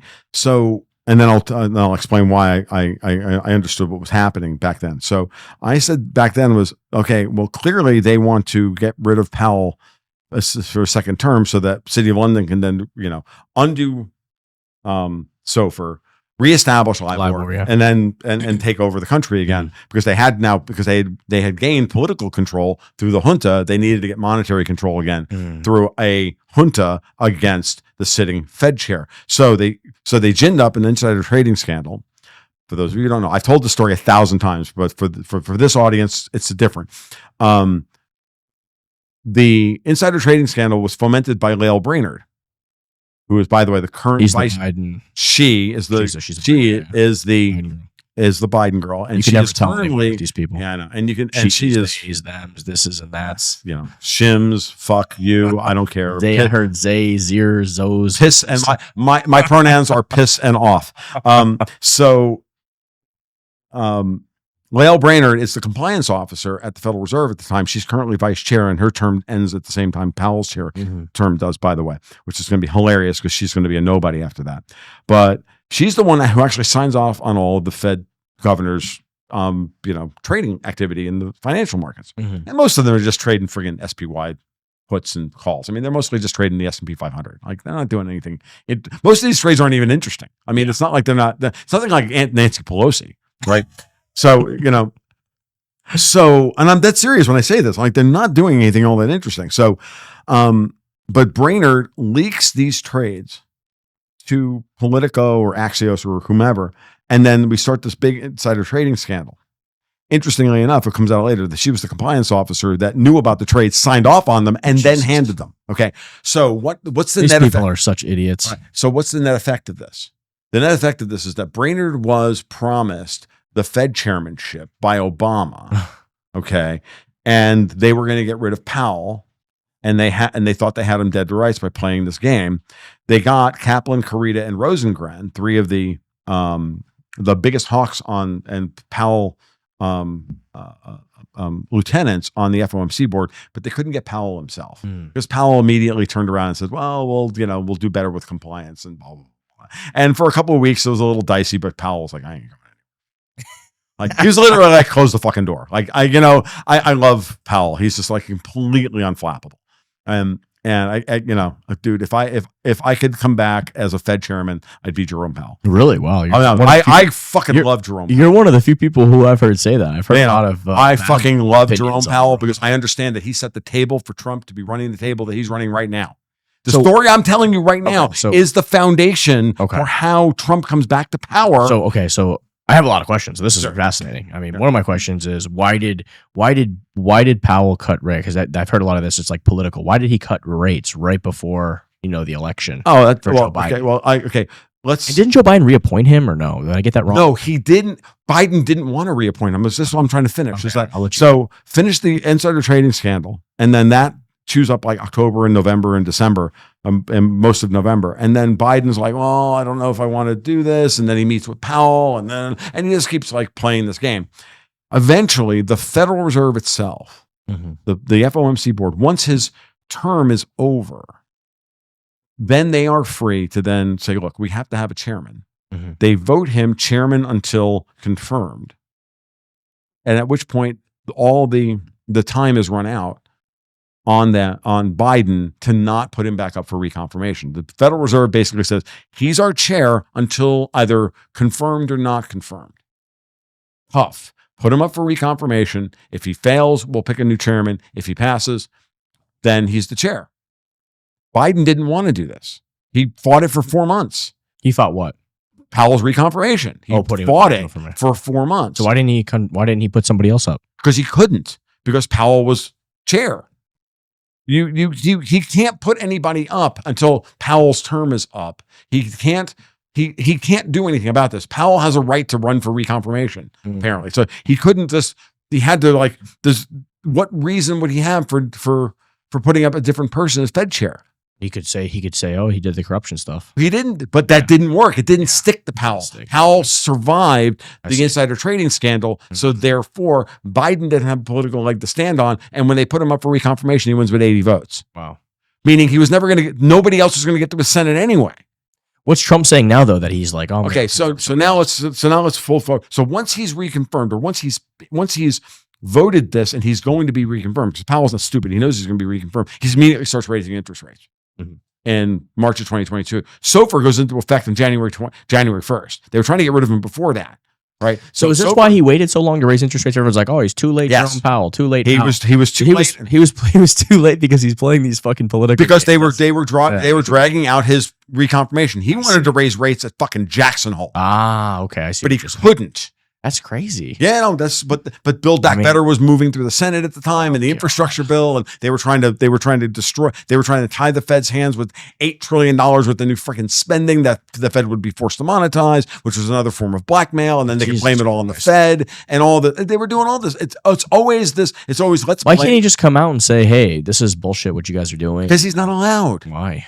Because he does, because the Fed chair has to be mostly apolitical. And even for Fed chair, Powell was the most political we've ever heard, even since Volcker. He Really? kept saying over and over again, we're on an unsustainable fiscal path. I have to keep interest rates at this level because you people are spending money at levels that make even a drunken sailor blush. Like, this is insane. What are you fucking doing? Powell's been getting a lot of heat. I mean, accent everywhere. Yeah.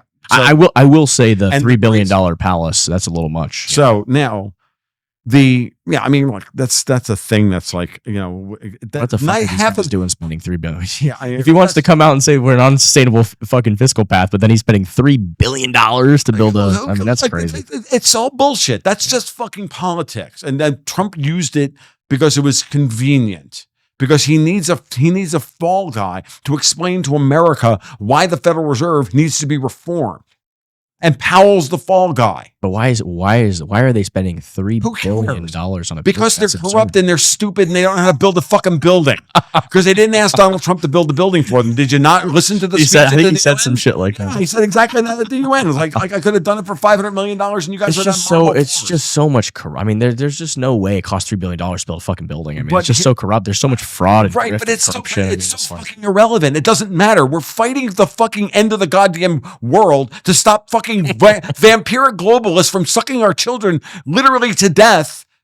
I don't give a shit if the Fed spends $3 billion on a building. I know what that looks like. I know what that is. And that is nothing more than Trump needing an excuse to popularize the idea in the minds of the average American who has no fucking clue what the Federal Reserve even is, no less LIBOR and SOFR and debt indexing rates and euro dollars and all this shit that I just talked about. Most of the people listening to this podcast don't even know what the fuck I'm talking about. Half the time, I don't even know what the hell I'm talking about. And I don't even know half the shit you're talking about. Right. So it's still an interesting conversation. I mean, I think my point is, it's an interesting conversation to be had. My point is that this, if you can rock even half of what I just said. So keep going. You're at this point where, he's called him too late Powell. And the reason he was too late was because he was playing this fucking political game and he wanted to get his reconfirmation. And that's kind of what you're saying here? That's what happened in 2021, 2022. Right. Then he starts raising rates like gangbusters. He goes 25, 50, 75, 70. Well, yeah, it was the fastest. Apparently, I think it was like the fastest in history. In history, yeah. In history. Yeah. He did exactly what I said he should do.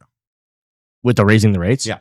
As an Austrian, I said, yeah, he should raise rates to 6%. And everybody looked at me and went, if he raises rates to 1%, the American economy is going to implode. It's going to be dogs and cats living together. Everything's going to chuckle and collapse. It's Harry and I'm like, yeah, you just watch me, dude.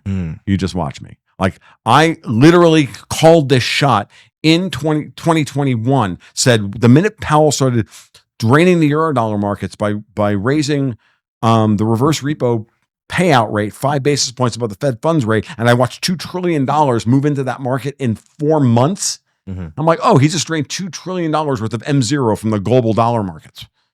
It's like the fastest draining of liquidity in history. And all I saw were the printer go burr memes on every friggin' Zero Hedge article. I'm like, what the fuck? Seriously? Like, do you have any idea what the fuck you're talking about? But Zero Hedge has gone down. Everything that's not QE is QE. Like, it's retarded. Whatever. I can't take it anymore. And this is a guy who used to literally publish articles 4 times a week on Zero Hedge. So how did the COVID stimulus play into all this? The COVID stimulus was clearly blackmail in order to force Powell back to the zero bound, and because we had the repo crisis, the SOFR crisis of 2019, where an illiquid SOFR market was like the first attempt to really attack SOFR. And it was successful, and it forced the Fed to come in and activate the repo facility the standing repo facility for the first time in years. But it doesn't fix anything. We still have a fundamental problem within the debt markets. Of course we do. So, similar to what happened in 2008, I kept saying, well, give it about 6 months and then we're going to have another crisis. So lo and behold, March rolls around. They give us COVID, and then they seize up the entire market. So why does Powell go back to the zero bound? Well, because there's only one thing in the world that the Fed will absolutely defend. They won't defend the banks. Won't defend the stock market. They kind of did, though, didn't? I mean, how did this all play out with the only thing they really crisis? The only thing they will absolutely intervene on. No, stop. Let's stop. The only thing that they will absolutely, with 100% certainty, come in and do anything about is when the U.S. Treasury market goes bidless. when there's no market in U.S. Treasuries, which is what happened in March of 2020. Yeah, we saw some of that. Yeah, no, it absolutely went bidless. We've seen some weak Treasury auctions lately too. Then most of them are. Talk to me about price. Like I see stellar auctions when the price of Treasuries are down 5%. You know, we're working at, oh look, it's 4.85 on the 30-year, and it's a stellar auction. And then it's at 4.75 or it's at 4.7. Like, it's the worst auction ever. Like, dude, how about the market really wants 4.75 on the 30-year? And maybe if the Treasury offered, did it twice at both of those auctions at 4.75, they would be what they are. Like it's all nonsense. Like at the end of the day, price still matters. Like, so when I see stellar Treasury auctions at 5% on the 30-year, I'm like, yeah, that's exactly right. Because you should see the foreign central banks come in and be buying U.S. long-dated debt at 10 basis points or 15 basis points higher than what they think it's worth, and they're willing to bid the freaking thing up, and the Treasury's selling them they're getting them at a loss. They're getting them at a great price. They're getting Apple at 210 when they should be trading. When should be getting at 230, for example, and for modern, for the average person. So Powell institutes SOFR, or SOFR becomes the law of the land in 2022, and Powell starts raising rates. And what happens? For the most part, nothing. Other than the wailing and gnashing of teeth from the rest of the world.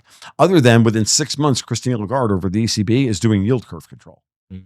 Okay. Other than the Bank of Japan is having to change its monetary policy. Only seeing the Swiss National Bank a year and a half later, like literally have to work with the Fed to keep Credit Suisse and UBS from being blown up, and all of that. Is all that stuff? I mean, all that stuff happening. That's like, is that? How do you think about that geopolitically? Isn't that bad for the world when all that bad stuff's happening in all these other countries? I don't give a shit about the rest of the world. I just do not fucking care. You just don't fucking care. I don't fucking care because they've been stealing our money for 75 freaking years, these people, and then telling us that they're moral and they're righteous, that they're moral and righteous Europeans. I could give a fuck.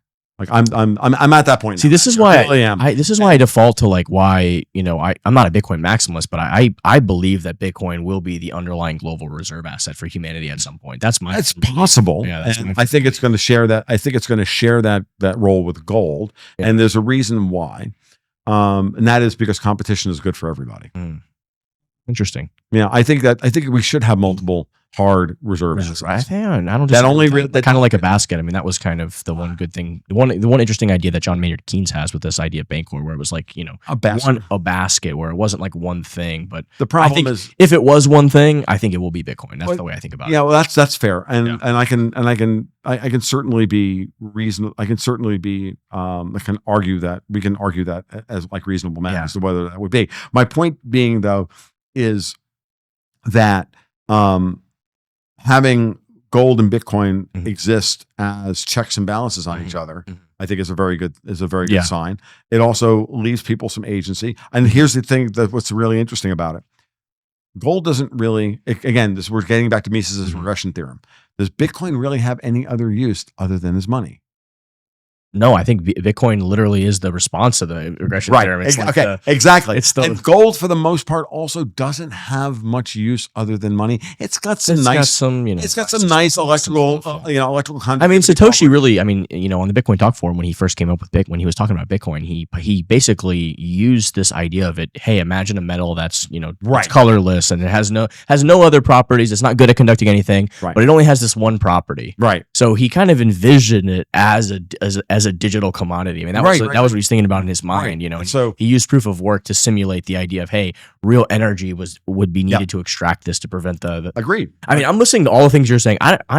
This is over my head. I'm gonna be honest with you. Like, I understand. I know what LIBOR is and SOFR. I've heard of these things and I kind of understand it and I hear what you're saying and it's really fascinating to me. It's interesting. I'm getting all of the different, Right. You're going to review this podcast and you're going to go, holy Christ, that makes so much sense. Yeah. I mean, there's different things that are making sense to me, but in my mind, I'm like, all of this shit, what the fuck? Like, these people are mad over here, and Jerome Powell's playing political games with Biden, and then playing political games with Trump, and then they're trying to get him on this corruption thing. It's like, fuck all that. All that stuff to me just sounds crazy. Let's just use Bitcoin where nobody controls it. Gold and Bitcoin, that's the reserve asset. The free market decides what the rates are. We're going to. Yeah. But in order to get there, we have to go through this bullshit. Yeah. You have to realize that this is the part of when I talk about the big thing with me is order of operations. How do we get from from where we are to where we want to go. Yeah. And what is it going to look like as we go there, knowing that full well that we have these players with these powers and these players with these. No, it's interesting, but it's like, and that's the process. But my mind is like, I'll call this shit. Right. Like, because why? Because it's hard. Yeah. Okay. And look, it's really easy to go, you know what? Slide the slider, push the slider to the right, get to the end and go Bitcoin. Yeah. I get it. Everybody wants a simple answer, but I'm like, I'm not that guy. Yeah. I have to be the guy who stands up every month and advise people what they're going to do with their money and how they're going to, how we're going to go from month to month to month to month to month. And that honestly, was my, and the other thing is, and here's the thing about it, the more you like dive into, it's fascinating all the things you're telling me. The more you dive in on that vector, right? What you find is, you uncover what the real story is. Yeah, you start to uncover what the real power structure looks like. Yeah. You start to uncover why they're doing X, Y, and Z, and you can start to predict what move they're going to do next. Because when you understand the lay of the land, and this is where my background as an inveterate board gamer comes into the conversation, right? Is the following. And I look at it and I go, there's this concept in board gaming called decision space. If you've ever played modern board games like Castle of Burgundy or Agricola or whatever, and at the end of the day, and when you're playing these, what effectively are a select an action with a thing, you have either a worker to place on a spot and you get some resources, or you have a die that you're going to spend to buy a tile or whatever it is. You have a limit on your decision space based on something, based on either what you did previously, what your opponents did previous to you, or random chance if you roll a pair of dice. Okay. So game theory stuff. And decision space is really important because when you understand decision space, you understand that opponents are trying to limit your decision space to make you have only bad decisions. All right. And you're trying to widen your decision space so you have as many good potential decisions as possible. And that's the game. And that's what that's what the politics and all the headlines and everything else, when you identify who the players are, the real players, and what the real game is. And then you realize that there are multiple strata in this game, right? And a lot of people like to call that 4D chess. It's not 4D chess. It is, though. It's more like fractal information. It's more like when you're looking at a stock chart and you can look at the daily chart where each bar is a day and you get one picture, and then you look at the weekly chart and you get a slightly different picture, and you look at a monthly chart and we'll tell you the full story. Well, so Nancy Pelosi and Elizabeth Warren, they're the daily chart. Donald Trump is the monthly chart. Right? Well, okay, but monetary policy is the quarterly chart, and then stories about the Rothschilds or the Bank of England or William the Conqueror, the Crown, and this and that. That's the annual chart or the decadal chart. And so you have to realize that they all give you slightly different pictures, but they're all reflections of each other. Okay. And you realize that the chart metaphor works, but then understand that here you're playing this game. But what happens in this game affects this game.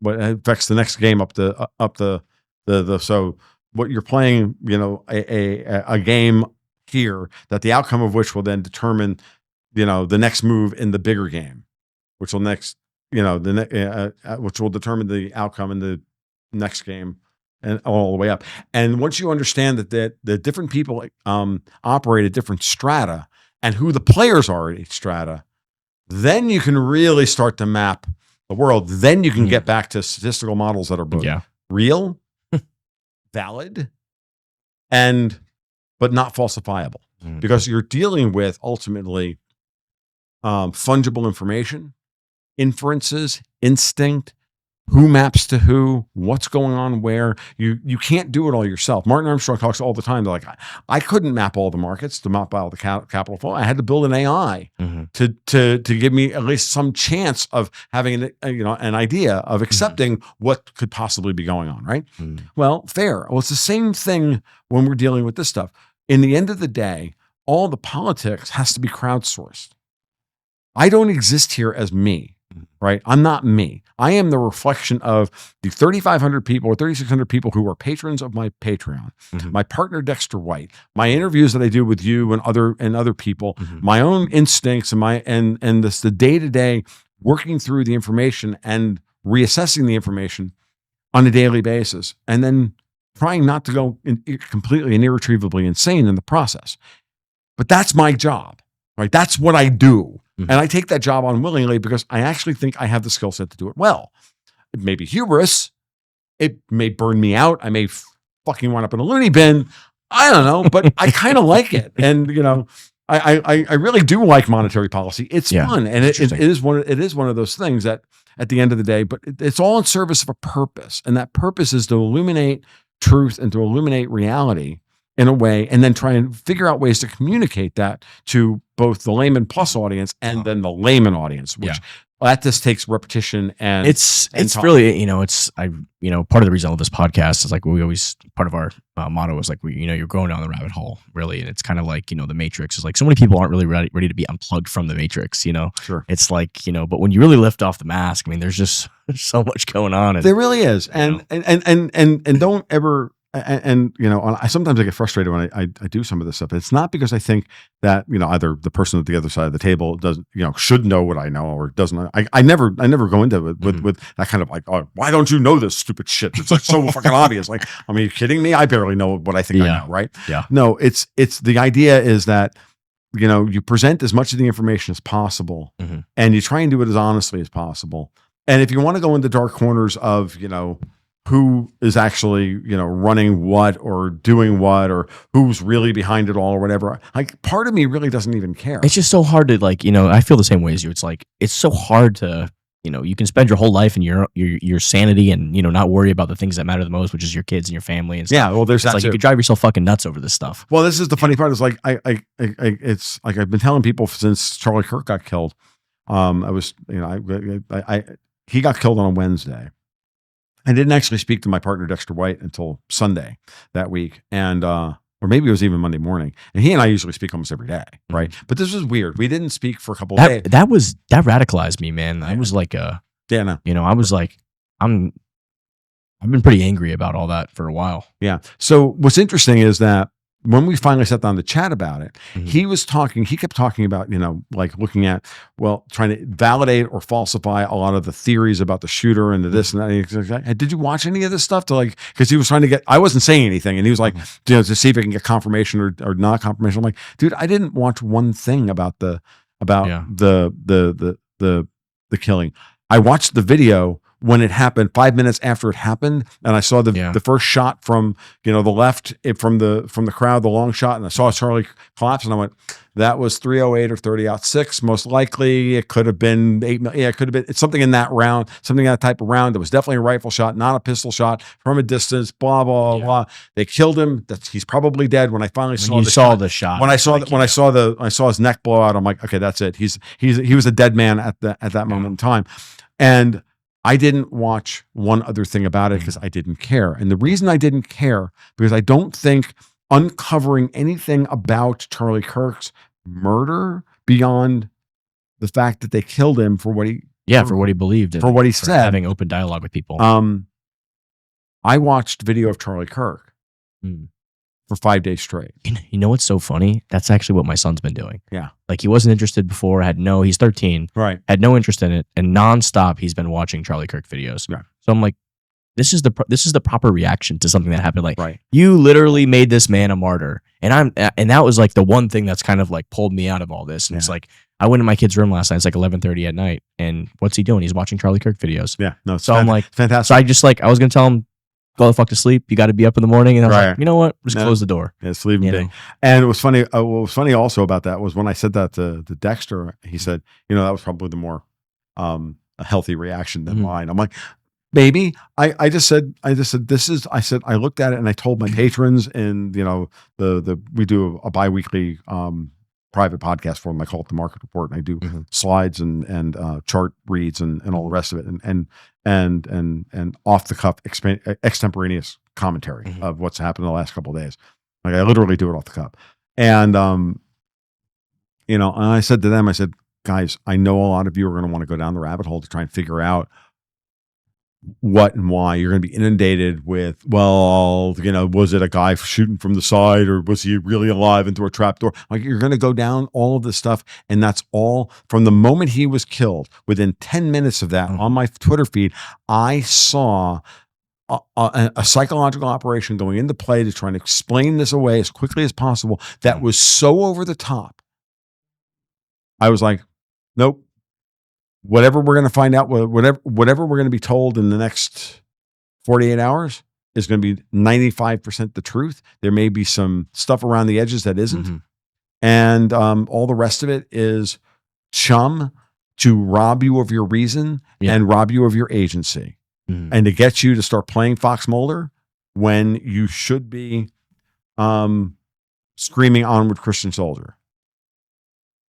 And hugging your kids and hugging your wife and saying, not one more fucking inch. We're not going to live like this anymore. That's how I felt. That's exactly how I felt. I saw people, for me, it's like, it's not even a matter of, left versus right. It's just good versus evil. It's real simple. Yeah, no. And people that I saw on my social media time, I unfollowed tons of people saying, justifying, like, his assassination. The fuck out of here. Fuck off. Fuck off. Yeah. You're evil. Yeah. That's exactly what it is. This is where we're at. I mean, and this is exactly the response that I had a conversation with Dexter about this. He's like, I've got so many people that if I hear one thing out of their mouth, I'm just going to grab their phone and I'm going to like scroll through it, find my contact and delete it and hand it back to them. Yeah. You and I are done. Yeah, that's where I'm at this point. And I have very few people like that in my life. Thankfully, I have already curated all those people out of my life over time. I'm on social media, I had a lot of that, but in real life, not at all. I've curated those people out of my life as well. But my social media feed is, I am such a dick on Twitter. Yeah. I mean, I call myself the head sneech on Twitter, meaning the blue check mark. I saw that. I saw it today. Is the star belly sneech, right? I'm like, no, but dude, I'm the fucking head sneech. I say this with no degree of irony. I'm like, the worst version of me will show up on Twitter every day because I'm in charge of the account. And I do it on purpose because it curates out all the riffraff. I don't have to worry about those people. The roughly 68,000 people that follow me on Twitter. Obviously 25% of those are probably bots. I don't really care. But the 50,000 people that actually follow me for real on Twitter, which is it's hard won. It is what it is. And I'm like, I know they're there for a reason. I know they know what they're going to get when they see me tweet something. It's going to be rude, it's going to be snarky, and it's going to be true. Like and it's going to be brutal. And because there's no room for anything else. That's what Twitter's for in my mind. I should soften it every once in a while for marketing purposes and maybe not be quite such a confrontational dickhead. But also part of me is like, yeah, but no. Like, they killed Charlie Kirk.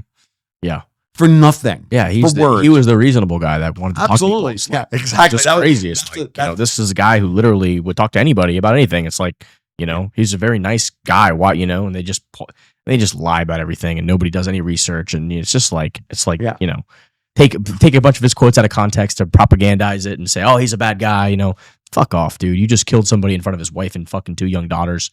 I mean, if you can justify that in any way, shape, or form, you're a low IQ individual and it's an evil person. You're evil. You are a do some self-reflection. Yeah, well, that's the thing. And what I noted early on in this, and I said, we have to realize that we've been brought low to this point. And this ties back into all the stuff about SOFR and LIBOR and about how the cost of capital has been used and the interest rate arbitrages and all this shit that I talked about earlier. I believe fundamentally the Cantillon effect, all of this stuff, is all designed to destroy the middle class of the United States and a classic communist takeover of the and radicalization of so that when we get to this moment where the kids can't perceive reality at all, they have no hope. That's when they're ready to be radicalized, either with the unquenchable envy of Marxism or the siren's call of hyper-individualism known colloquially. I think that's what we're seeing. Gen Z is acting very... And that's where they are. And what we need to do is tell them neither of those things are valid. You need to come back towards us. We have solutions. This is why Trump wants Fannie and Freddie out of conservatorship. This is why he wants Powell to lower interest rates, and he's going to get it whether he wants it or not. Well, didn't Powell just lower? He did, Yeah. and Powell. I think Powell's going to lower by 50. So Either here or either in October or December or both. I hope he does both. I want to take you back to the story you were telling me about what your thoughts are in the past 4 or 5 years, because I'm curious, and eventually I want to get to the first question I was going to ask you. Yeah, no, the podcast is already over. We'll have to come back and do another one. But tell me more.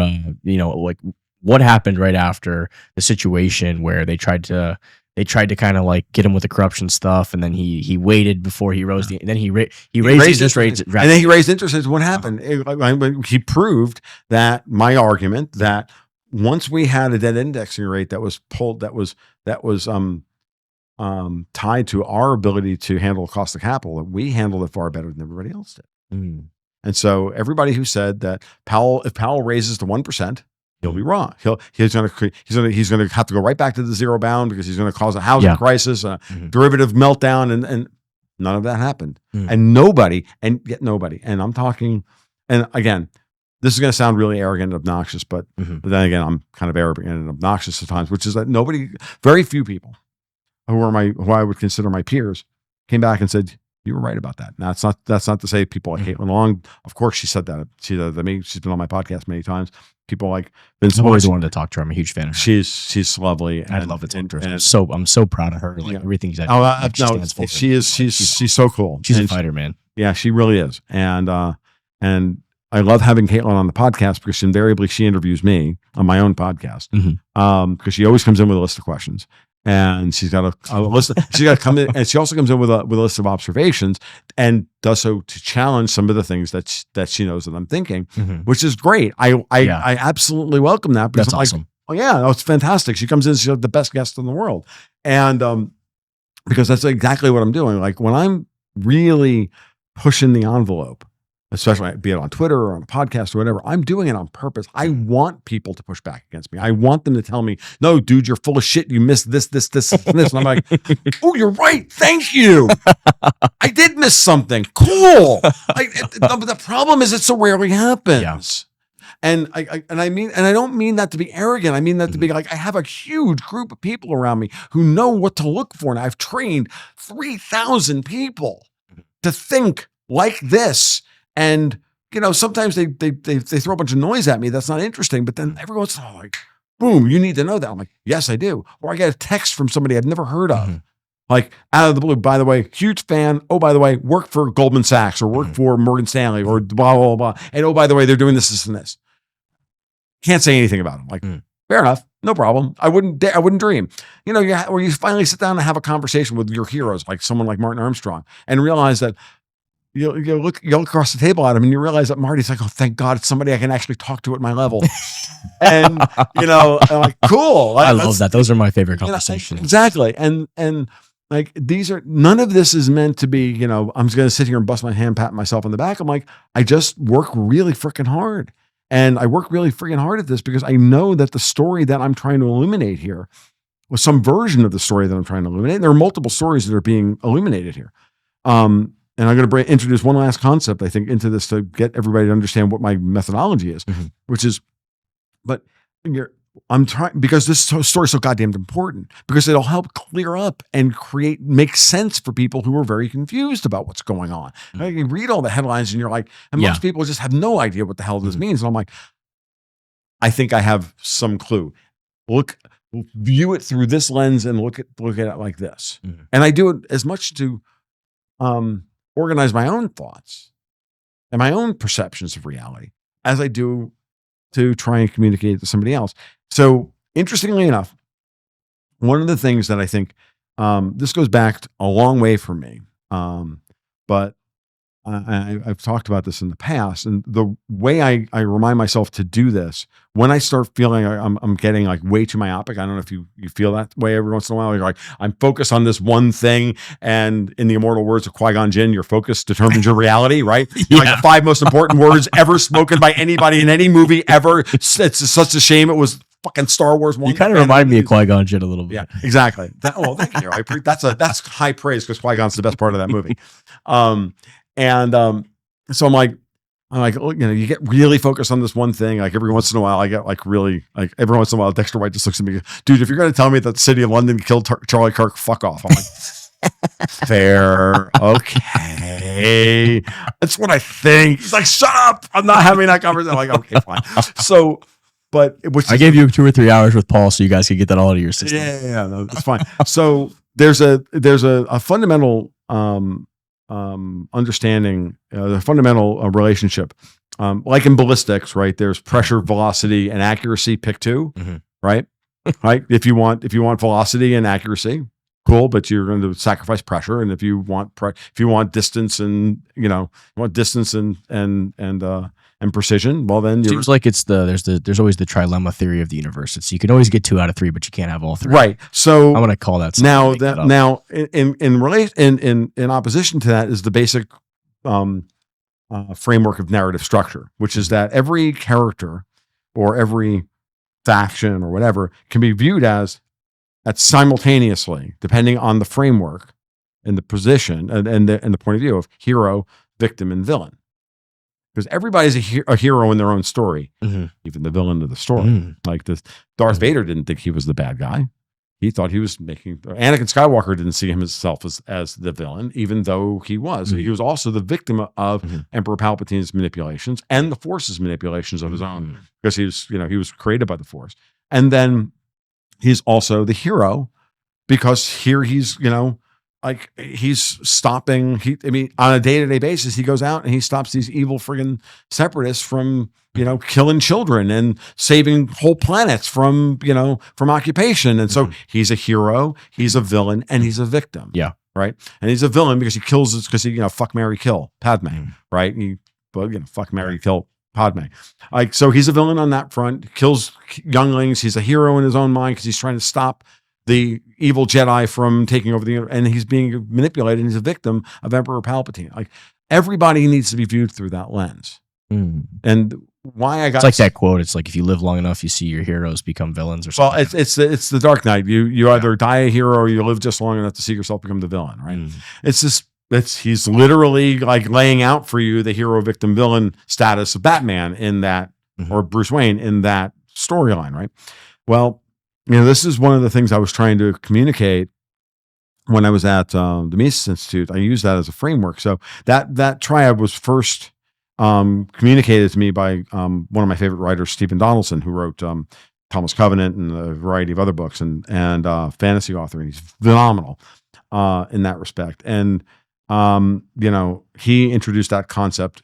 And then what he did was in his one cycle of books, the Gap cycle, he literally was just playing around with taking 3 characters and constantly shifting them from role to role to role to role to role, and kept doing it and going into this. And it was insane and so good. So good. Right. And because, being a victim of somebody else's violence then turns you into the villain, because then you overcorrect it. But it's leading you to become the hero in order to stop this other thing, because it's now forged you in iron to become this, so, and constantly shifting all 3 of these characters in your perception of them from the reader's perspective. Right. And that so from the observer's perspective, you have to be able to look at any one person from at least 3 different lenses. And that's a good way of keeping yourself grounded in how you view public figures. Yeah. Right. No doubt. For the people who cheer Charlie Kirk's murder, think of him as hero, victim, villain. If you hate Donald Trump to such an extent that you'll overdose on Tylenol and kill your unborn child and yourself, don't lick the electric socket either because Donald Trump told you to. Think through the process. This is the path to insanity. It's the path to societal breakdown. It's the path to everything wrong with the world. And like, if we can do that, that'd be that. I think, to me, that's probably the easiest way to get people to really begin thinking about, how to fix what's wrong, what we've lost. Because we got a lot of work to do, and this includes Bitcoin. Like, think of Bitcoin as the Maxis only want to think of it as the hero. They never want to think of it as potentially the villain or even the victim. What happens if the Fed decides to start defending the dollar? This is what I was trying to get at earlier. Like Bitcoin was born during a period when the Fed was at maximal burn the dollar down mode because the Fed was completely, if in my mind, was completely corrupted by globalist ideology and globalist leadership to destroy it in order to destroy the United States. Yeah. And so you create Bitcoin. Bitcoin's created in that marketplace. And then the Fed does nothing but doesn't do anything to defend itself until about 2021. When I start talking about Powell and interest rates and SOFR and all of this stuff, and that starts to come together. And all I've ever said to the Bitcoin maxis, and I know you're not one, but I want to just continue to make this point, which is that, hey man, I know you love Bitcoin, and I want you to love Bitcoin, and I want you to steel man Bitcoin, so I'm going to help you steel man Bitcoin. Talk to me about how Bitcoin wins the universe if the Fed decides to defend itself, because you've watched Bitcoin thrive during a period when the Fed wasn't defending the dollar. What happens when the Fed does defend the dollar? What happens when the dollar goes crypto in different ways? And what happens when the crypto industry itself starts to use the ideas of Bitcoin in other ways in order to build systems that mirror what we've seen? Look, we live in a world where people are constantly trying to lay off risk. Okay. It's why these financial products exist the way they do. It's why we have the sophisticated hedging and the sophisticated insurance and this, that, and everything else, and all these derivative contracts and all this stuff. Why we have all that. Now, some of the reason we have the structure of it the way it is because of the boundary conditions that we've been forced to play in. And that's tilted the game board towards making sure that all of the points wind up in one person's bucket. In this case, the central banks. We can change those rules, and Bitcoin's part of changing those rules. Yeah. Well, I think the best way the dollar could defend itself is with Bitcoin and some gold Bitcoin underlying them. I mean, and I think that would for the Bitcoin maxis that might make Bitcoin the villain in some ways, you know? Exactly. And that's exactly what I was getting at, because I said exactly that 4 years, 5 years ago, saying, look, I'm going to say something that's going to bake your noodle. One day the Fed's going to put Bitcoin on its balance sheet. Yeah. So something else is going to bake your noodle. One day the Fed is not going to fight a rising dollar, but fight a rising gold price, but welcome it. Why? They need to get rid of the leverage within their balance sheet. Yeah. And if you're on a rising gold price, like at $5,000 gold, 8,133.5 tons of gold versus a $6.2 trillion balance sheet is a 20% cover ratio of gold to the Fed's balance sheet. The Fed's only leveraged 5 to 1. Now, 5 to 1 leverage ratio in a bank is not a bad leverage ratio. Not for a bank. Not for you or me, maybe. Well, no, for a 5 to 1 leverage ratio for a bank traditionally, and for any kind of lending institution, traditionally 5 to 1 is when it starts to get dicey. 8 to 1 used to be bank runs. Now we're like well beyond that, right? 100 to 1 now. It's insane. FDIC insurance and 100 to 1, baby, 1,000 to 1. Fuck it, let it run. But we've put in rules. That Ponzi going. We've put in rules that are supposed to try and push that leverage down. But what we've also done is put in rules that starve the middle class of capital. Yeah, I mean that's which is where we're at right now. I mean, which is the real goal. I don't, I could fucking get a mortgage, but I just don't even want to fucking deal with it. I don't even want to deal with half. Do you know how hard it is to get a mortgage? It's unbelievable. It's crazy. Do you know how I've been fighting with a bank for 3 months to get a simple cash out remortgage on my house up in North Florida at a 55% loan to value ratio against you guys can go on Graphtreon and find out how much money we make. It's not that hard. It's public knowledge.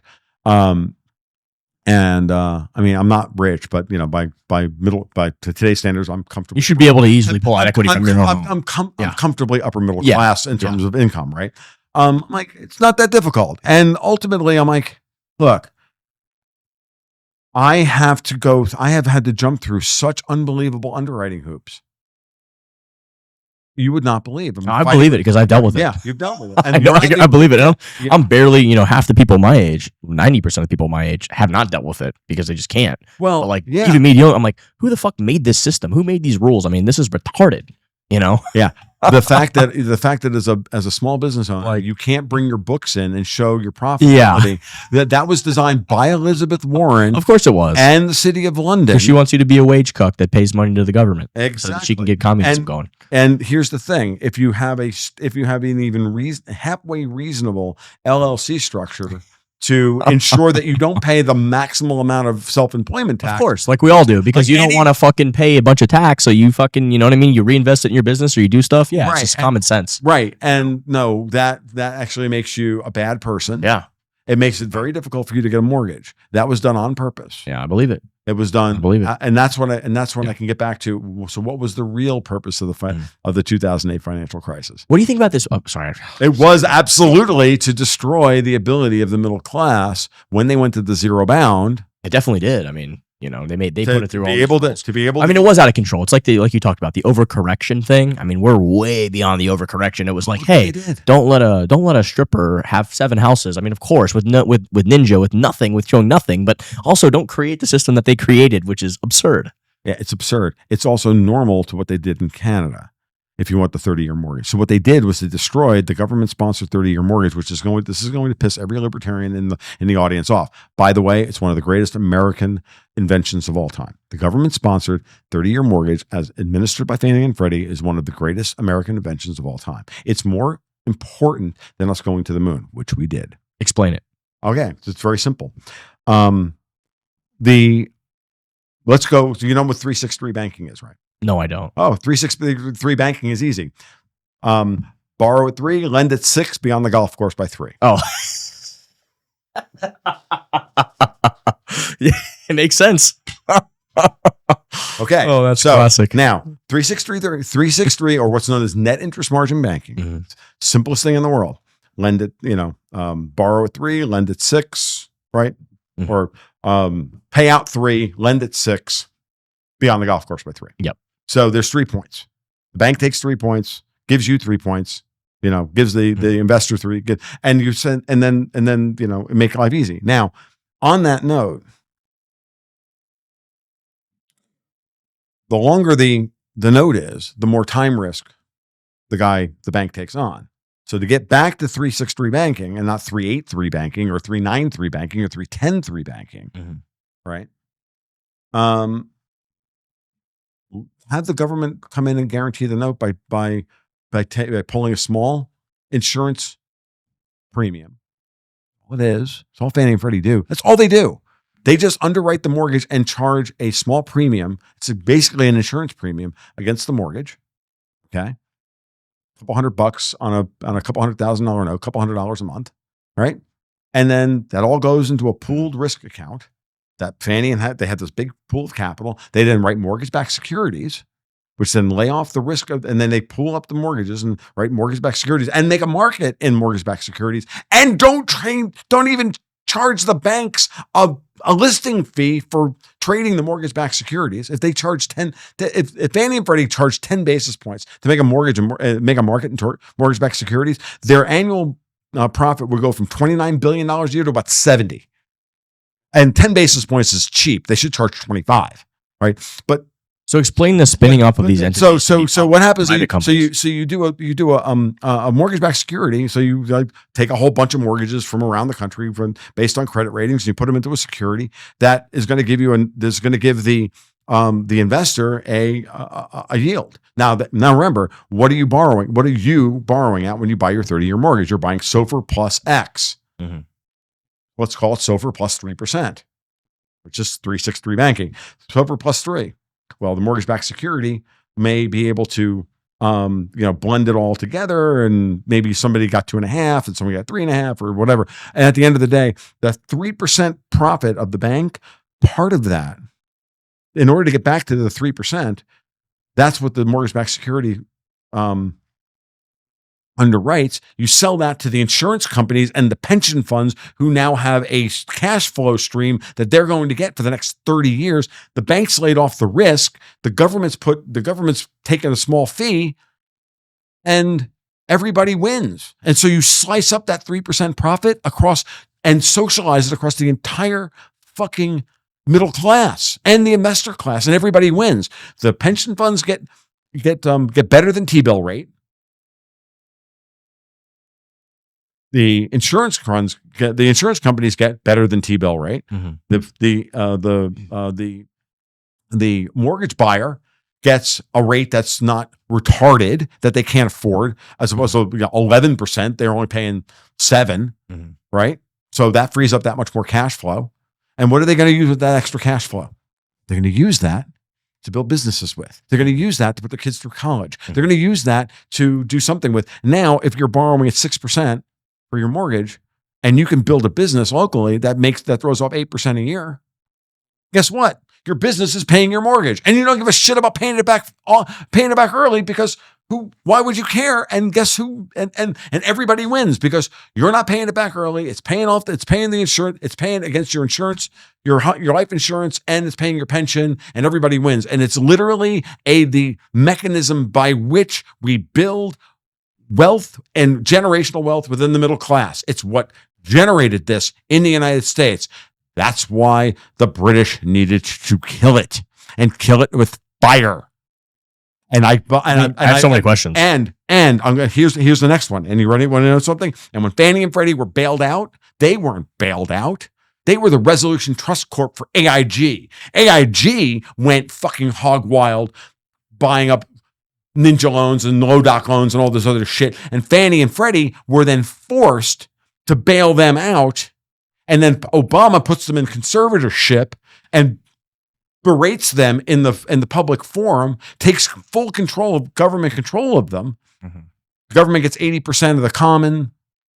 They bankrupted the small and regional banks that hold the junior preferred shares, and that went from trading at a par value of either $25 or $50 to pennies. That blew fucking massive holes in all the small banks who all went bankrupt. Like it was all orchestrated to get rid of all the small banks. It was all orchestrated to destroy the ability to destroy the wealth generation capacity of the middle class. What's the first plank of communism? Class war. I mean, destroy generational wealth. You got to have the workers versus the. You have to destroy. No, the 10 things to bring about the communist revolution. The first one is destroy generational wealth. Interesting. Destroy generational wealth, take over the schools, they've done undermine the religion. They're doing all those things. Progressive income tax. We have all these things. Yeah, they've done all those things. So I have so many questions. Obviously, what you're describing here. My first question is about the mortgage-backed securities. I guess that was the problem. They had these complex vehicles where all those ninja loans and stuff were in play. With what you described, how is that different than what played out? Can you explain that a little bit? Well, no. All I'm saying is that Fannie and Freddie were lumped into this situation. Because I remember hearing about it, and they were like, "Oh, Fannie and Freddie were the problem." That's kind of like what I remember. That's what I remember hearing. Yeah. When I didn't understand. I didn't understand it either when it was happening, because I didn't know the goddamn thing about banking, and now I'm like, because Fannie and Freddie were private institutions, and then they got they were. Can you explain that? They were quasi-government institutions. And then they became full government institutions, and now they're trying to spin them back out as private. They're trying to pull them out of conservatorship. In bankruptcy law, conservatorship is supposed to be a temporary thing. They've been in conservatorship for 17 years, which is retarded. Yeah, they paid back the money that supposedly they were bailed out. Why were they forced to take on those bad? As a way to make sure that AIG didn't go belly up and take down the rest of the financial system. Okay. But who forced them to do it? The government? Obama. Obama forced them to take all those loans on. So the goal was... You ever heard of this Community Reinvestment Act? I remember hearing something about that, which kind of forced a lot of these banks to do bad loans and stuff. Is that true? Yes, that was all part of it as well. And so the whole thing, they were setting the market up for this. Yeah. And then Bernanke raises rates in 2006, 2007, after 9/11, when Greenspan cuts rates really, really hard, which is why the first gold bull market actually started. Remember, the first gold, the modern gold bull market that really starts in 2002 with the breakout above 340 an ounce, and that doesn't happen until after 9/11 when Greenspan starts cutting rates, and then Greenspan cuts rates hard, and the common parlance is that created the housing bubble, which then created the CDOs, and then they all, dude, at the end of the day, some people were incompetent. Guys like Dick Fuld, sure. The head of Lehman Brothers, was he an arrogant, overconfident ass? Of course he was. No one's going to argue this. Do we believe that they were all just incompetent? No. I'm sorry. I just don't buy that. There's too many moments in history where I see you could easily make the argument incompetence versus malice. Most people want to default to incompetence because it's malice makes that's kind of where I'm at, like what you said. Malice makes people really uncomfortable, and it leaves you with the emotional armor to say, I'm smarter than those people. I'd have never gotten along. I look at the incompetence versus There's malice. a famous quote I can't remember who made the quote, but I know it's in Larry's book a bunch, where he says this, he goes, it's very hard to convince a man of a thing when, his livelihood's made off of not understanding the thing. Right, exactly. So, I don't know if that's really, I know what I'm it's somewhere between malice and incompetence. It's I'm saying everybody's on a spectrum here. Yeah. But there's plenty of people who you can just attribute to malice. And then there are some people who are just morons. And then there are people who are morons who are full of malice. Yeah. And then we have Janet Yellen. Sorry, I can take this act on the road. Yeah. Now, but the incompetence malice thing, I think, is a very powerful thing. I think we have to entertain both of those things equally at all times, because to me, it's like, look, why wouldn't there be some malice? When you realize what the real stakes are, and this is something that Paul and I were talking about before you and I sat down to talk, and I've been talking now for almost 4 hours straight. Like this is like the longest Joe Rogan podcast of all time. We're gonna get to that first question, I promise. Okay, and then we're gonna end the podcast. We'll end the podcast after the first question. That's fine. And so, but I do have more questions about this. So so what I'm getting at here is that oh God, what was I gonna say? I hate when I do Fannie this. And Freddie. We're talking about all this stuff. They're talking about the incompetence. The incompetence and malice. What Paul and I were talking about. Janet Yellen. When you can identify an incentive, when you understand what the real fight is, and again, I'll go back to the strata argument I was making earlier, right? At the top of the strata, the big game you're playing, right? It's about, as my friend Alex Craner likes to point out all the time when he quotes George Soros, two systems of governance. And it really comes down to technocracy as administered through the divine right of kings, or individual sovereignty, and we the people who ordain some form of constitutional republic. These are the people sovereign, or is the king sovereign over the people? Are the people tax cattle and chattel slaves of the king, or is it the other way around? Now, after the Magna Carta, it was supposed to be the other way around. We all know, Constitution is based off of. We all know, for most of human history, it was the first way. We all know that the latter is true. We all know we're sovereign individuals. I'm going to make it really simple. This is my old argument about ownership and property. Do you own yourself? Now, if you're a libertarian, that's an easy answer. Yep, absolutely. When you're a Marxist, that gets difficult, because Marxists don't want to believe in property. Marxists don't want to believe in ownership. Marxists want to believe in community. I'm like, no, it's a very simple question. Do you own yourself? Well, if you answer in the no, then my follow-up question is, if you don't own you, who does? Because someone does, right? Do you own yourself? No. Then who does? So that's the fundamental problem at the core of this, of all of what we're dealing with. So if you want to understand why incompetence versus malice, why I always end up on the malice side of the argument, the older I get, because I used to think incompetence, but I also used that's kind of where I'm at right now. I definitely think they're malicious people, but I think, you watch that Big Short movie and you see all those guys. And it's like, it's really easy to understand. Hey, if I'm slinging these loans, I'm getting paid off of it. So it's like not necessarily malice, but again, those guys are middle management. I'm not talking about those guys. I'm talking about the guys at the top of the. But even those guys at the top, they're fucking getting paid off of the fucking how many loans did you do? How many? They got their bonus checks because we did so many mortgage-backed securities. So. Right, but they're not even. I'm not even talking about those guys. Those guys they're the ones. Again, go back to the bankers who don't have Wikipedia pages. Go back to the Lashifs of the world. If you've ever seen Casino Royale. Those guys, those organized crime lords, those old families, those old relationships, those banks you've never heard of. Okay. I mean, Soros is definitely one of these guys for sure. Soros is just upper management. Oh, he's upper management. I feel like he's one of these motherfuckers. No, he's funding all these things. Upper management. He's upper management. George Soros works for MI6.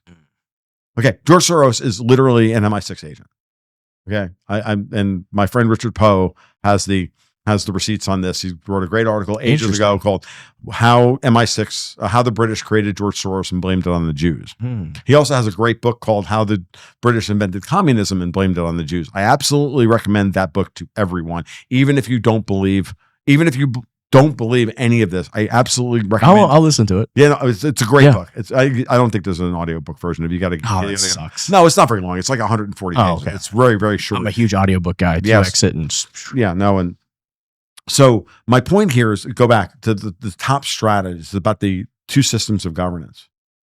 So you want incentive for malice? Easy. What is the United States? It's the colony that got away. Not only is it the colony that got away and won its independence, it's the colony that said, we the people enshrine and ordain this Constitution and limit the powers of the government to do X, Y, and Z.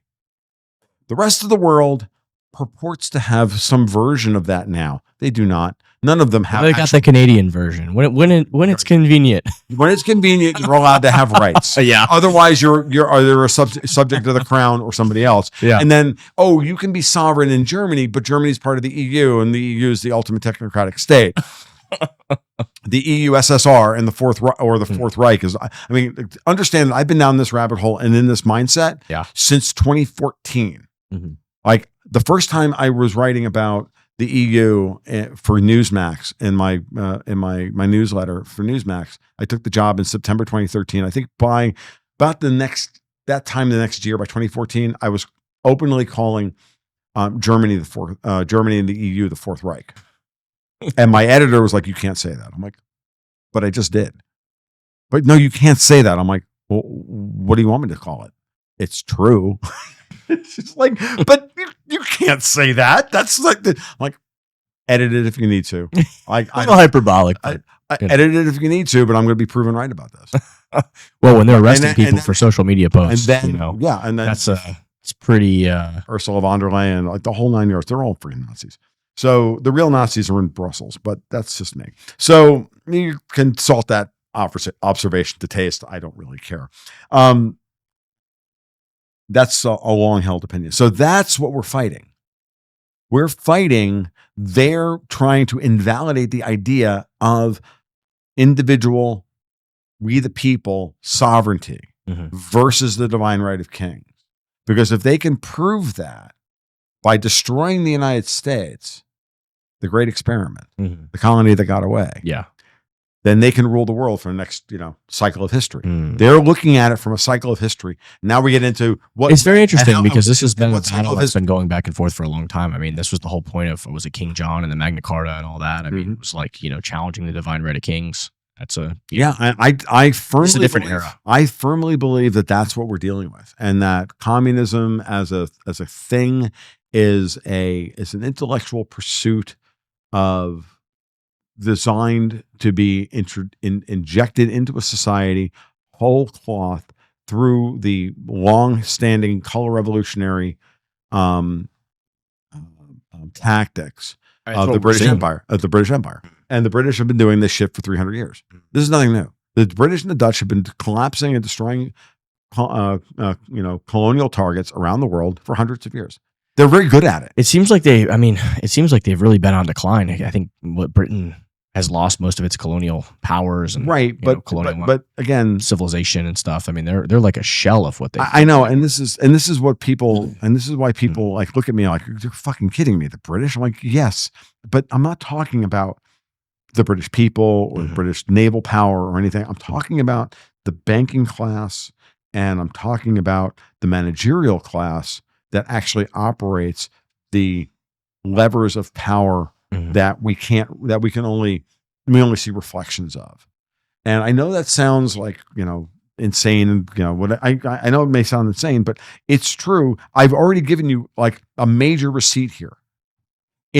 between the years 1968 and 2008, which is when LIBOR really ended, or to 2022, the Bank of England and the LIBOR panel, in a group of 18 independent banks of all of European origin, other than JP Morgan's London office. It's the only American at the table. So here's the US dollar being decided, the fate of the US dollar being decided upon on a daily basis by 17 banks that are not American. Okay. Aside from the fact that look, we rebuilt Europe after World War II. We saved their asses from the Nazis. Really, what we did was we came in and cleaned up the mess that they created, because they created the fucking Nazis to go attack the goddamn Russians. And Hitler. You mean after World War I? I really believe that at a certain point, Hitler was like, okay, so you want me to go fight the Russians? Oh, but you really want to destroy me as well? And he just got like pissed off and attacked in both directions. I mean, that's not completely true, and I know that will rankle all the historians in the. Well, I think he miscalculated. Well, I know I know he miscalculated. He made a great miscalculation to try to open up a second front. I mean, that was the cost him the. I think he was going to lose anyway, but it definitely. Well, my point is that could have been differently. History could have been very different. What I'm getting at here is that the British and the French, and even the French to a certain extent, are always on both sides of the conflict, and then they shake the ant jar. They shake the what? Ant jar. So you put black ants and red ants in the jar, and you shake the jar and let them fight.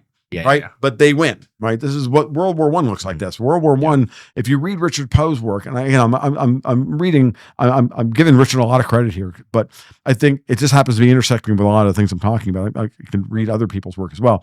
But Richard's argument is about World War I, that the whole point of World War I was to destroy both the Russian Empire and the Ottoman Empire. And when you look at it, it was very successful, and everything else is just noise. Oh, and by the way, at the same time, we got Herbert Hoover to adopt American British foreign policy, the British Central Bank, to destroy the states' representation in the legislature by giving us direct election of senators. It was the dumbest fucking thing we ever did, other than giving women the right to vote. That is not my opinion. That is my wife's opinion. Oh my God. That is my wife's opinion. That's why I said that.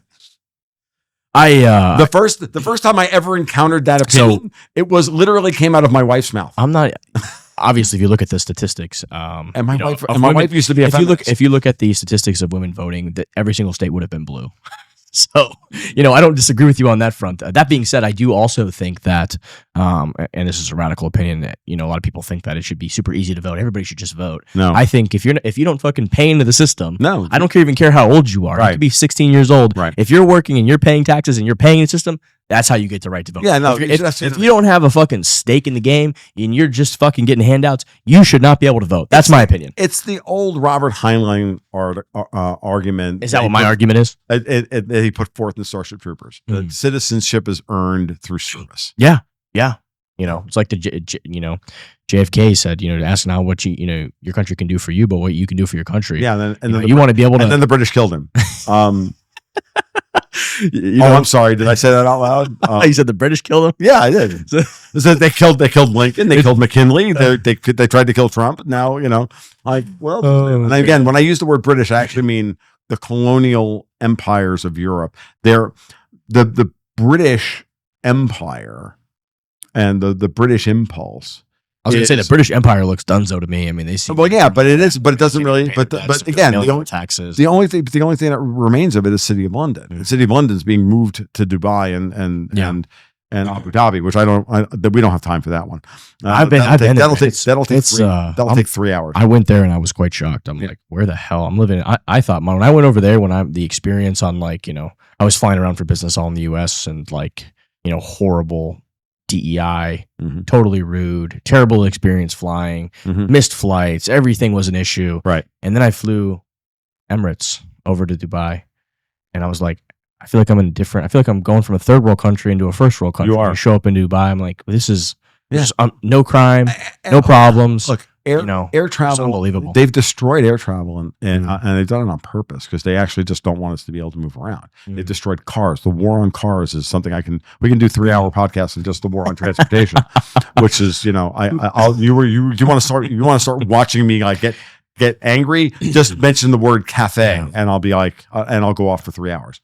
But what's important here is that it is that basic framework. And remember, when I say British, I'm adding in the old Dutch and German and Portuguese and Italian, even Venetian money, like all of that stuff. When you start to put it together, like it's not the people of England. It's not the people in the Midlands. It's not the farmers who are getting fucked. It's not the Scots. Okay. It's not the Irish. Okay. Go watch Clarkson's farm. You want to know how badly those people are getting fucked? Go watch Jeremy Clarkson try and farm. Try and open a pub in England. Okay? Like those people are the ones dying. Okay? They have never been, were never served by the empire. Just like we haven't been served by the quote unquote American empire. We've been destroyed. We've been hollowed out. It's like they're locusts. Once you understand that these people are locusts, it makes all the sense in the world. To me, it always goes back to the money. When I think about this, it always goes back to the money for me. It's like Antonopoulos had a famous quote that, people talk about the characteristics of money. And one of my favorite things he said was, money is, yes, it's a medium of exchange, it's a store of value. But the one thing that people don't talk about is it's a system of control. Yep. So that's my favorite quote of Antonopoulos. If allowed to be used that way. But I think, ever since we've detached from the gold standard, the Cantillon effect has exploded. Oh, of course. This exploitation has exploded. So like if you look at housing prices, like you're talking about this idea that you have down, like, which is way downstream, the world we're living in now, right? Like sounds great. It sounds, like it's a good idea. It would, but in my mind, I'm thinking back, like before that, like somebody could afford a house with 3 or 4 years of like income. They didn't have to have a 30-year mortgage. Like I found I went to my dad's house. Yeah, I told this story a couple times, but I found an old receipt for a car that my grandfather bought. I said, Dad, it said $600 on it, new Camaro or Chevrolet or whatever. Right. I said, Dad, what is this? He's like, oh, that's my dad bought that. I'm like, what do you mean he bought it? What's the loan? What's the interest? He just bought it. He's like, no, we just bought it.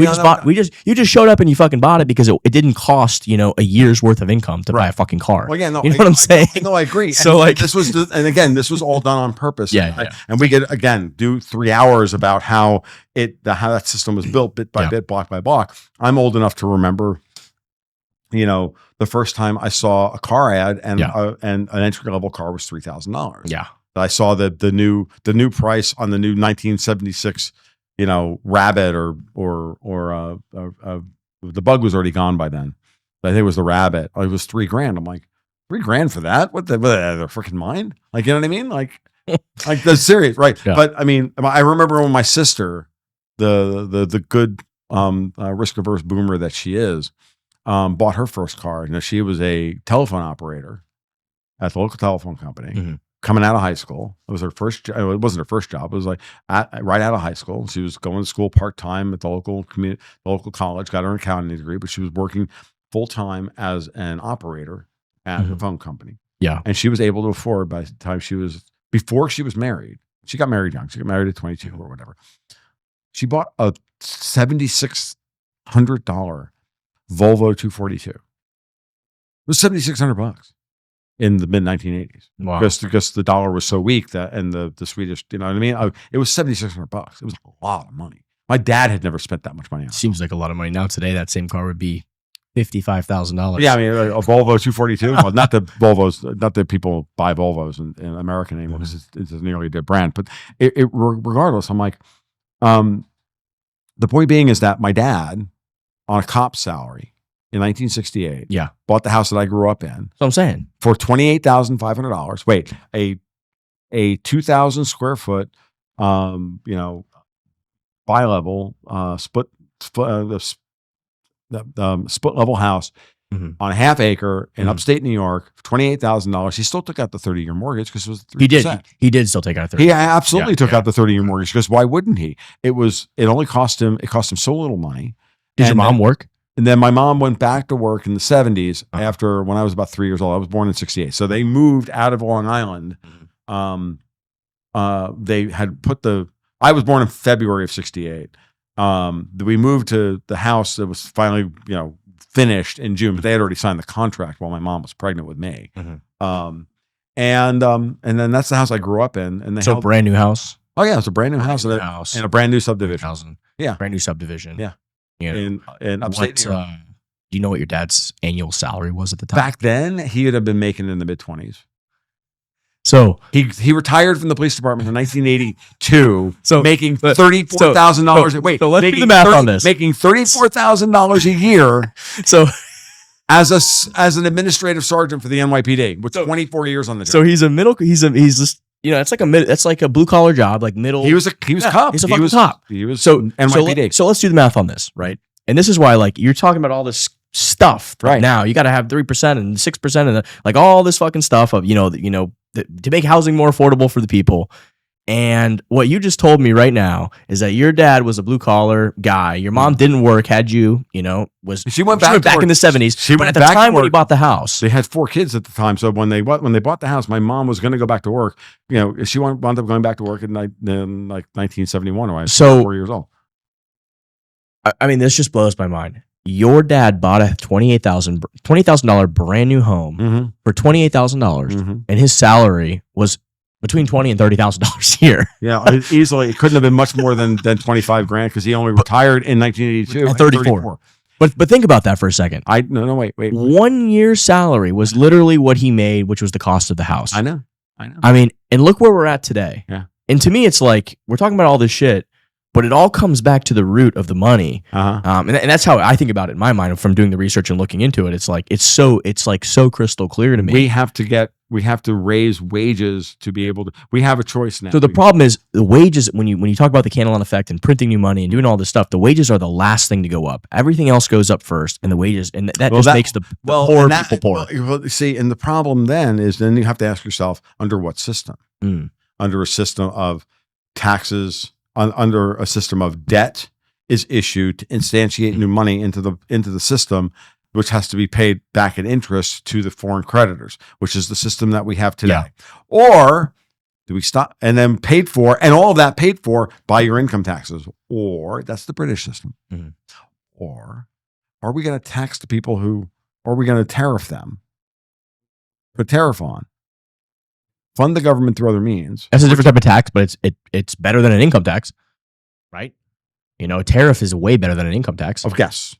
For any number of because you're punishing with an income tax, you're punishing the low end wage earners, right? You're punishing with a tariff, you are punishing importers and telling them in order for you to sell your goods into this stable society, you have to help pay us, pay for the fucking government that pays for the fucking cops and the firework, the fire and the roads and every other. Listen, I'm with you. I agree. The hardcore libertarians have lost their fucking mind. I agree with you. So wrong. I do agree with you, but I think there's also national security element, so it's not so you got to take that into account, and then also it's just listen, a 10%, 15%, 5% as a reasonable that's like a reasonable sales tax. I know it's crazy, it's absurd. They have the goddamn nerve to say we can't tax meanwhile we rebuilt all the tariffs that we put in place for the Marshall Plan and stuff to help rebuild Europe. It's like they still have those tariffs on today. That makes no fucking sense, right?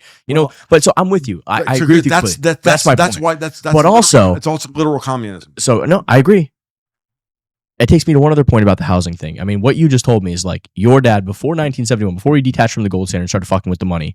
We were already fucking with the money, but before he really fucked with the money, right? Basically, with 1 year's salary, your dad could literally buy a house as a middle income guy. Yeah. That system today, thinking about the same person making probably $55,000-$60,000 a year as a wage. Like if you're a cop or something. Here's the problem. The median house is $450,000. Again, here's the problem with the argument, what you just said. There's a problem with what you just said. You're right, yes, but it's a different problem. The reality is that my dad got a good deal because the inflation, the money printing, had already happened by 1968. Its effects were only being felt during the 1970s. The reason the gold standard, the reason the London gold pool fell, the reason the London gold pool fell, the reason why that we had to go quote unquote off the gold convertibility standard was because the money had already been printed. to pay for Vietnam, to pay for the Great Society. Oh to pay yeah, I for mean, this. listen, this was, you're not wrong. I'm not saying. So my dad. But what you're talking about is like this, and where we are today is like every print is a bigger print. Because if you stop, I didn't tell you the end of the story. Okay, tell me the end of the story. What's what the end of the story is? He sells the house after I graduate high school. Okay. How much does he sell the house for?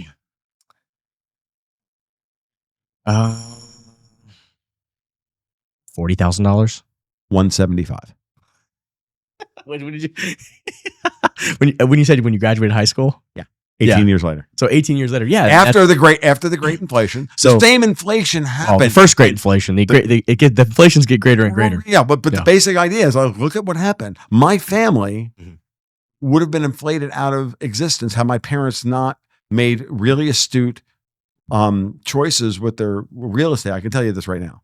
My dad would have left us penniless because his pension, because he made the mistake of listening to his son, me, back before I understood how things work. When he retired from the police department, he said, "Thomas, if I take the pension and it's transferable to your mom after I die, then I'm getting like 16 grand a year. But if I take it, and it dies with me, then I'm going to get 21 grand a year." I'm like, well, Dad, you should take the 21 grand a year.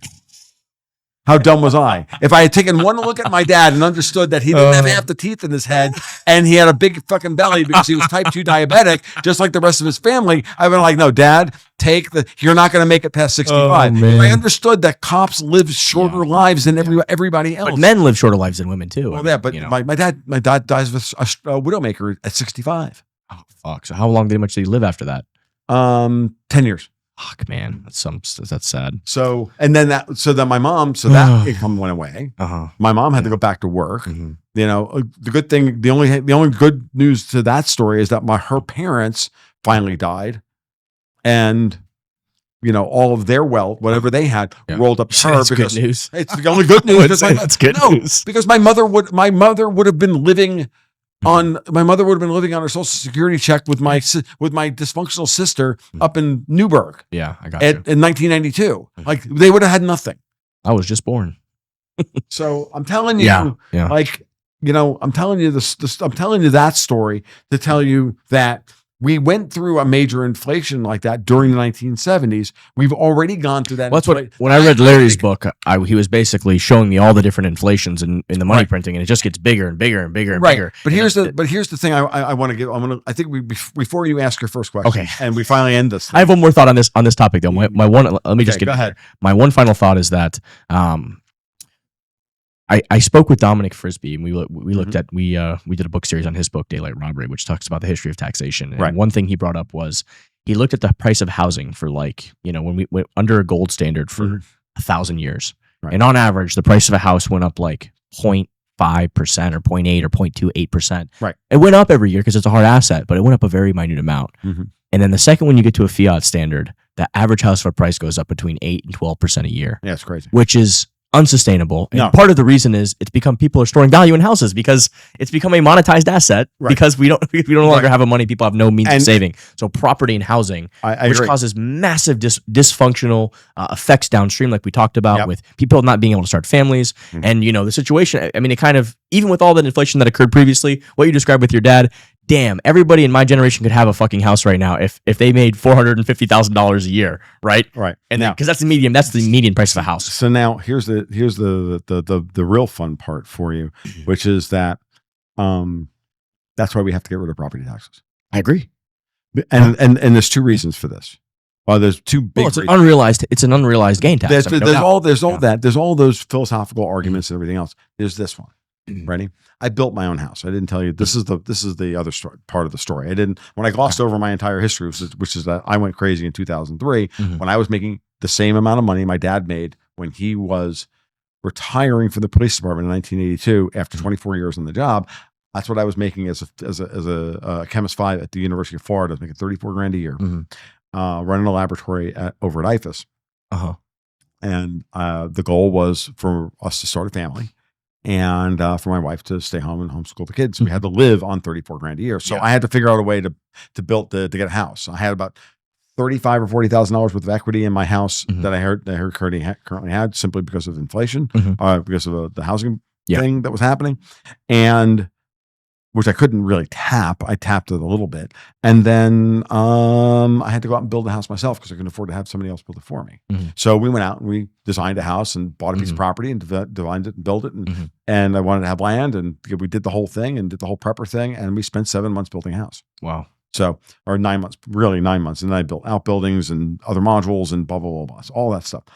So that I wound up with during the run up to the 2008 financial crisis when they were doing no doc loans, and I had to consolidate all the credit card debt that I had used to build the house with. I used credit cards to buy that. Because I couldn't get a construction loan. I couldn't get a construction loan, but I had such a good credit rating. I got $35,000 in 0% credit cards. Wow. And then they all rolled into like 9%, or after the introductory thing. After the introductory period, my credit was so good that I have like 9% credit cards, right? Which was less than the construction loans that the banks were offering me on bare land, right? And certainly owner builder, forget it. They wanted 18%. I said that was never going to happen. So I had to build my house myself, and I did, and we worked our asses off. And okay, Bob's right. I'm still living in that house today. My daughter was born in that house. She's raised in that house. We're building a second property, developing a second home up in Tennessee to split time. Putting my daughter on the deed so that my daughter will be a homeowner. Yep. So that if we decide to sell the family house eventually, she will get 1/3 of the thing. The house is basically paid off, other than a little bit of money I have on a HELOC that I'm using to develop the property up in Tennessee with. I'm here with that, having done it right. And I built that house for whatever I built it for. But the thing is that look at that story. So, where are we? We have to get rid of property taxes, because if I had built that house, if that house didn't have property taxes, now I'm going to tell you what my property tax bill is in Columbia County. What do you think it is? Columbia County in Florida. Here in Florida. I live in Columbia County. I have a 3.2, roughly 1,600 square feet on 9 acres. What do you think my property taxes are? Remember, built in the mid 20 years ago, and homestead exempted. $2,500 a year. 18. Wow, that was close. And it would be 12, I love Florida. and it would be 12 had I not put another. Man, I was looking at and it's still this the 2.1 that I built, the 2.1 I built originally, right? The 1,000 square foot 2.1 that I built originally. Had I not put a 600 square foot addition on it, which they then added in after the 2015 assessment, my top property taxes would be $1,200, and that 400 of which is, or 450 or so, is the lot charges for fire and garbage. Yeah. So in Columbia County, it's great. We actually have the garbage guys come in, they pick up everything. Wow. Like even crap that we should take to the salvage yard. They pick up it all. That's like it is fantastic. And so pay $1,800 a year because the house is only assessed $165,000. Yeah, that is the thing about that, because it can only go up 2% a year. I think in Florida they got 3%, 3% a year. That's really unless you do an addition, right? Then they can reevaluate it. Yeah, but they only do that once every 10 years. So when I went to complain in 2015, this is how much of a prick I am. I complained in 2015 when my tax bill went up like $300, and I'm like, I called Columbia County. I'm like, you can't do that. I'm homestead exempted. And they went, well, yes, we can, love, because we looked at the Google map, the Google Air photo, and it's clear that you put an addition on the house. They're like, when did you build that? I'm like, well, I built it like 2005. Why didn't you guys oh, that's because we only assess the property once every 10 years. Oh, really? Wow. Wait, and then this is the best part. And then she said, so if you're going to add on to your house again, I suggest you do it now because we're not coming out for another 10 years. Classic. And I went, you're right, honey. Thank you very much. You have a lovely day now. And I was like, I didn't add another addition onto the house, but still, right? So my friend Dominic, I know I brought him up earlier. He has a really good idea about when we went through his book and looked at the history of taxation, and the TLDR from the book, a lot of it is like around, the tithe was like the church, they would charge you around 10%. It was like your 10 fingers. 10% seems to be a reasonable rate for people on, most things. If a system or if a country or government sticks to around a 10% rate, business booms, everything's fine. It's like, 10% for the big guy, not the end of the world. Right. It's when they start getting crazy. But what his idea was at the end, he had a really interesting idea. I don't know if it would be the greatest idea or not, but his idea was that they should eliminate property taxes based on the value of what you create. Absolutely. So what he said was, the land itself is from God or whatever. It's like the land, you didn't create the land. Mhm. So he said, if you build a beautiful house, if you do whatever, that's what you created. You shouldn't be taxed on what you created. You should. He said, if they just did just the land itself, a small fee on the land, that would be reasonable. That's what he said. The way I look at it is very simple. But I think property tax, property tax, yes, property tax based on land value is incredibly egregious because it's now subject to inflation. It's subject to this, subject to that. So now you've got the situation where you've got these people, they're sitting on these homes that they bought 30 years ago for $100,000 that are now worth $1.5 million. Oh, I mean, here in Naples. And now there's old properties here. Course. I know my family. If my mom had property on Marco Island. Okay, dude, they bought a freaking condo. Now the monthly taxes are half of what the original mortgage was. I mean, it's absurd. Yeah, no. I mean, my dad bought a freaking apartment on Marco Island for $80,000 and back in the 90s. And imagine being in New York. Yeah. I looked at a house up there, and the realtor showed me. I said, "Oh, that's that." Are you kidding? I said that annual tax rate is not bad. She goes, "No, that's."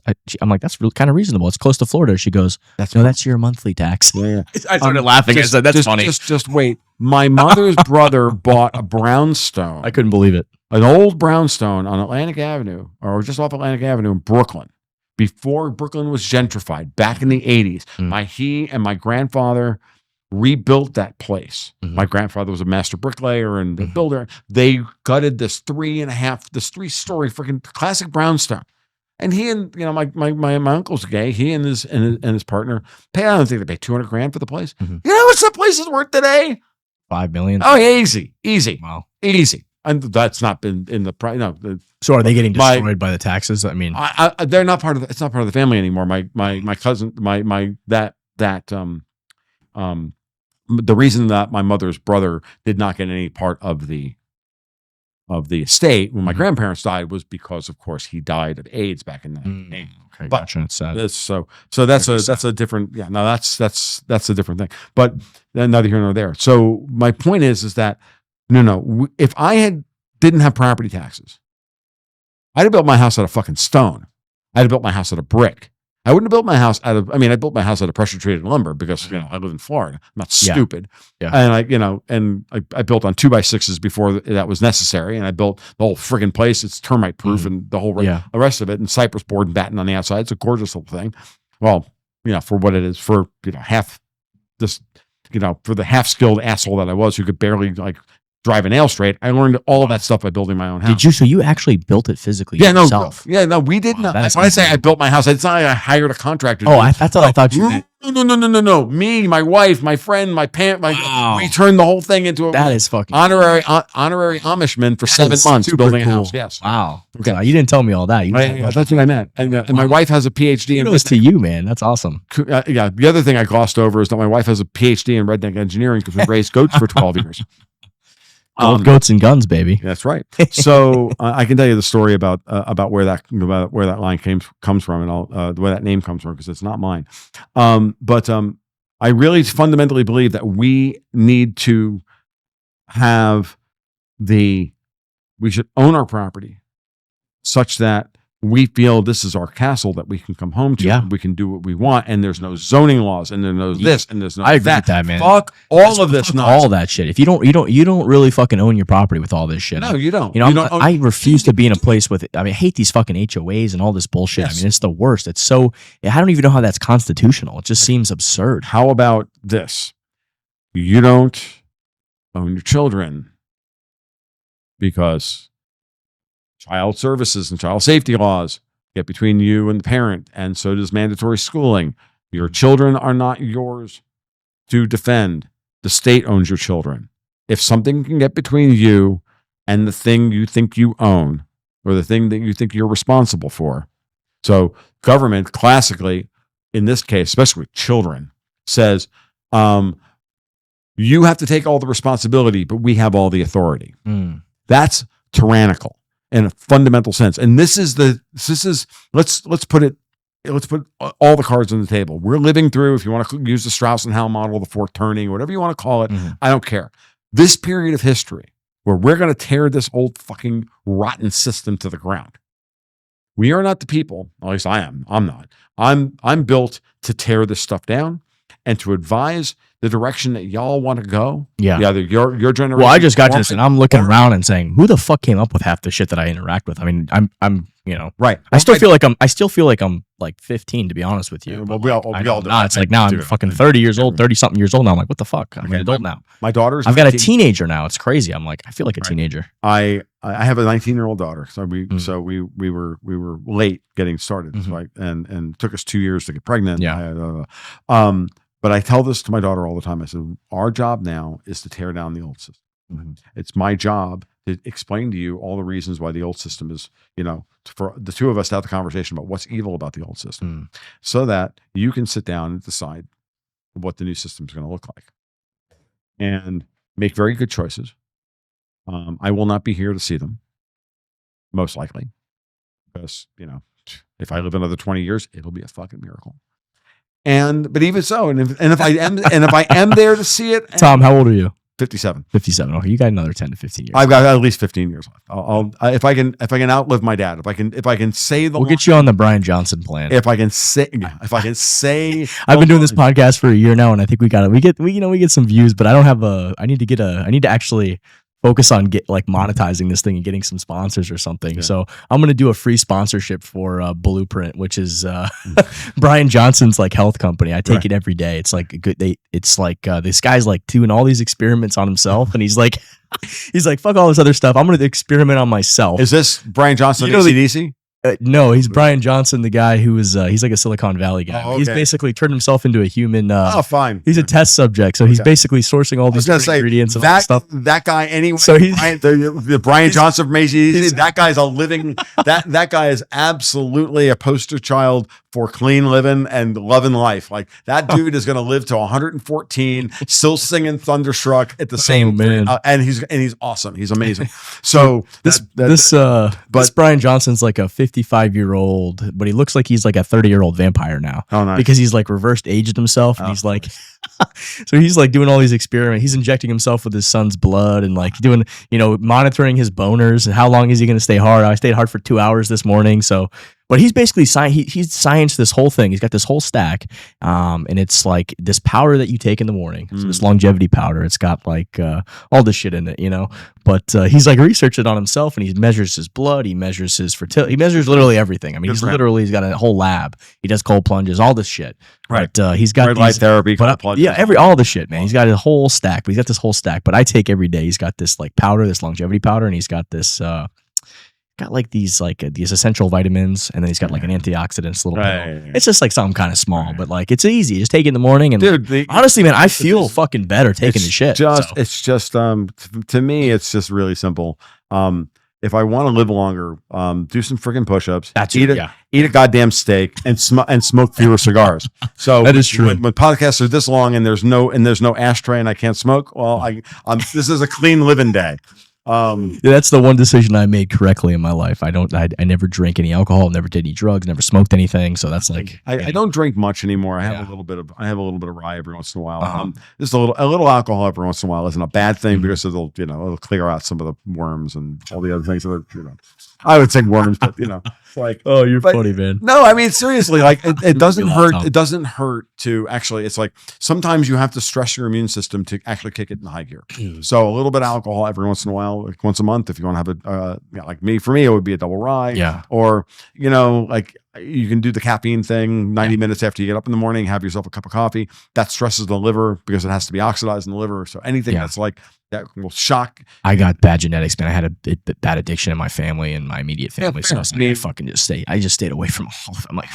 Everyone's like, oh, I have enough childhood PTSD that I'm sorry. I just deal with it as best I can, and I just rotate through my addictions as I go through my life. So now sex is my addiction. Oh, hey, there are better ones. Mine's usually tobacco and nicotine, or as my friend of mine used to call it, our father of the cyclic alkaloids. What do you think of those? Have you seen those little Nick pouches or whatever? Yeah, people are putting in, or those little mints or whatever. I like smoking cigars. Oh. Cigars are just awesome. Like, are you kidding? Like, you just sit there on it. You're gonna talk to JMD. He loves to go to that cigar bar. Well, no, what's hilarious is that in my office I would do podcasts and I'd be smoking a cigar. Or for a while I was doing it on my porch. My porch is a fucking wreck. There's my wife's this whole bunch. You can just crap. see all the black shit. There's like you can just imagine what's going on in your body. It's just funny. No, I'm just like there's the spider webs and the half finished pottery from my wife and the Amazon boxes, and I'm on my porch with a fucking stogie in my hand screaming about the British, and it's hilarious. And they're going, dude, you're so awesome. I'm like, whatever, if it works for you. I'm just like, I'm just not going to spend 2 hours and not do it that way. It's fun. But again, we should all demand that whatever system we put in place is fundamentally better. Yeah. And if we have to think about the foundational things. That's why I'm so focused on the money. That's why, for me, this is my issue. It's money, property. Yeah. Start there, fix that stuff, and then the rest 90% of it will take care of itself. Yeah. Yeah. So that's why I'm starting with truth money. Yeah. Oh, I'm almost to my first question. Hold on. Sorry. So I want you to finish the Jerome Powell arc because I'm super interested in that. We still haven't got there. I want us to get to that little last part. Tell me where he's at right now. Like, how do we? Where is he at right now? Is Trump going to get rid of him? What do you think's playing out? Oh, it's easy. Like, look, what's happening? Why is he? Why did he wait so long to cut rates? Should he have cut earlier? No, he did exactly what he was supposed to do. So last year he cut in September because he didn't cut in July. So remember the old adage, which is that monetary policy does not. Once you cut, it doesn't transmit itself through the economy for 6 to 9 months. Yeah, it's got to play out. So if Powell wanted Kamala Harris to be president, he would have started cutting last March. Right? Okay, so you're saying if the argument was valid. Right, and so it wasn't valid. So can you explain the argument? The counter argument to that is, hey, the numbers were way worse when you initially cut. Now they're way better. Well, okay, so is there validity to that? Yeah, so the thing is, he cut last year because there was growing problems in the credit markets. Okay, so it's a different reason. Yeah, last year we were talking credit market seizures. We were talking problems in housing in particular. The banks were having real issues. And when he cut by 50 basis points, that was his way of saying to the markets, by the way, guys, things are worse than you think they are. You're not pricing in the risks appropriately. So Powell came in and shocked the markets with a 50 basis point cut. Then he did 25 and 25, and then he exited the scene to wait to see what Trump was going to do in the first 6 months of his presidency. And then Trump starts the process immediately of taking on one of the 12 fronts he's fighting on is to educate the populace that the Fed is a problem. It needs to be reformed, and that we need to bring a lot of these functions that the Fed is performing that was never designed to do and should have never taken over, and those going to need to go back to the mean environmental concerns and all sorts of fucking crazy shit that they're bank regulation. Oh, bank regulation. Okay. They should have never been involved in bank regulation. That's not their job. It's the Treasury. Like, that's the executive branch's job. That should have never been offloaded to a quasi-government organization nominally under the control of a bunch of fucking globalists. So you think Trump is right about his thought process on that? Oh, absolutely. Absolutely. What about the stock market? I mean, so Larry Lepard makes this argument about the stock market now being another mandate of the Fed that really should have never been their mandate. Larry, I fundamentally disagree with Larry. You disagree with Larry? Oh, absolutely. I think I love Larry. I think he's a very nice man. I just think he's wrong about that. I think a lot of people are wrong about that. The stock market is a representation of global capital flow more than there's anything else. Okay. And look, I think it's a popular argument to say it's the old Ron Paul thing about the president's working group on financial markets and the plunge protection team coming in to goose the markets higher. Bullshit. Like, dude, have you looked at Europe? Have you met Europe? It's a fucking shithole. Guess what? Guess where the money wants to go? It wants to come here. It wants to come here because Donald Trump is deregulating the economy, cutting friggin' taxes, actually cutting the spending. They're all lying about the spending cuts. They lied like through their fucking teeth about one big blue. Can you explain that? Because that was a whole thing, and there was just all this fallout and Elon and all the guys. Dude, they just lied. Flat out fucking lied. The Congressional Budget Office. Oh, that was my favorite. Okay, you mean the CBR? Yeah, they lied about everything. I mean, like okay. I was wondering who you meant by they. Yeah, it's then supposedly everybody who used that number was out there. I'm like, and they. I think that's where Elon fucked up in some ways, because you believe these motherfuckers and they say, "Oh, we're nonpartisan. We're just based in Washington D.C." And then every single person who works here, not a single one of them has ever donated to a Republican ever. Elon Musk is a nice, spurgy guy who got himself involved in something he does not understand. Politics. Well, I don't think we need it. We want him to even be involved in that. We want him going to fucking Mars. No, exactly. It's crazy that we're at the point where he actually had to get involved. You know, and it's like, so because he felt honestly like what we're talking about. The system is like, this needs to be fucking fixed. It's terrible. So the stock market is just a reflection at this point, especially the Dow. It's just a reflection of global capital flows. Are we dealing with frothy valuations in the stock market? Yes. Are we dealing with frothy valuations in the housing market? Yes. Are we dealing with a post-inflationary pricing environment, which is not, I wouldn't say not sustainable, but is a problem and has to be rebalanced? Absolutely. How is that getting rebalanced? Well, Bitcoin's 115 grand. Gold is $3,800 an ounce. Silver's going to close the week at 47. Oil is only $65 a barrel. It's like the only bright spot here is that oil is $65 to $68 a barrel. And then wage growth is outpacing GDP growth. And GDP growth for Q2 just got re-upped to 3.8%. Really? Wow. Yeah. The Atlanta Fed started at 2.8%, then it was 3.3, now it's 3.8. Wow. The economy is. So we're accelerating here. Yes. And so why even cut rates then? That's the argument. Because we're changing the way the market is. We're changing the role of the Fed. Okay. We're not doing inflation targeting anymore. It's not what we're doing. We're back to the dual mandate, stable prices and full employment. Now, the dual mandate itself is also contradictory because stable prices and full employment are pretty much at odds with one another, but better than the 2% inflation target. Well, Besant's saying this 3.33 now. Is he trying to reset expectations to a higher inflation target? Well, no, he's talking about 3% growth. I thought he said 3% inflation. No, he said 3%. No, he said 3%. Sure? He said 3%. Oh, can you look that up? I'm curious. 3% growth. Yeah. 3 million barrels a day. Okay. Extra oil. And I thought the third one was 3% inflation. I could be wrong. No, it's not 3%. I saw people talking about it on X. Maybe they were misinformed. No, it's not 3% inflation. Okay, let's see what it says. It's a 3% budget deficit. Okay, 3% budget deficit, 3% growth. Gotcha. And 3 million barrels a day. That was 6 months ago. We'll see what look. So in your mind, Powell's actually doing a pretty damn good job. He's doing a fucking great job because what he did was he held interest rates high while everybody else had to cut this year. And when he raised, everybody had to raise. No one wanted to raise. Yeah. Because they had to maintain bond spreads around the world. Otherwise, all the derivative markets would blow up. Gotcha. The carry trades would all blow up and the banks would all have imploded. So all the central banks were forced to go higher. Now, Powell cuts rates by a point last year and everybody else cut this year. The ECB cut friggin' 10 times. The BOE cut 3 more times this year after the Fed stopped cutting. Like everything you could possibly imagine. The fucking Swiss National Bank is back to the zero bound. Swiss National Bank is back to zero. Wow. Yeah. You know why? They're trying to keep the friggin' ECB from imploding. They're trying to keep the Bundesbank from imploding. But why? That's not really the Swiss. They're not even part of the EU.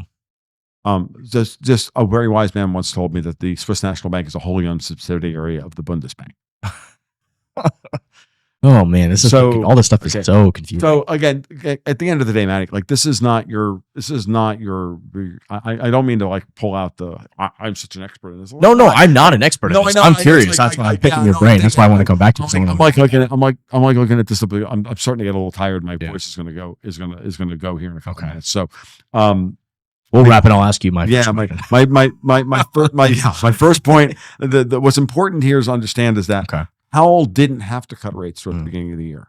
Like last year, they lied about the employment numbers, which gave Powell the excuse not to cut all year.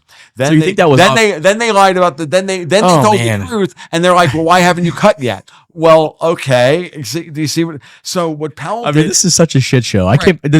Like we're paying somebody to calculate these jobs, and she's literally wrong. You could have literally had a monkey just fucking guess 50. You could have.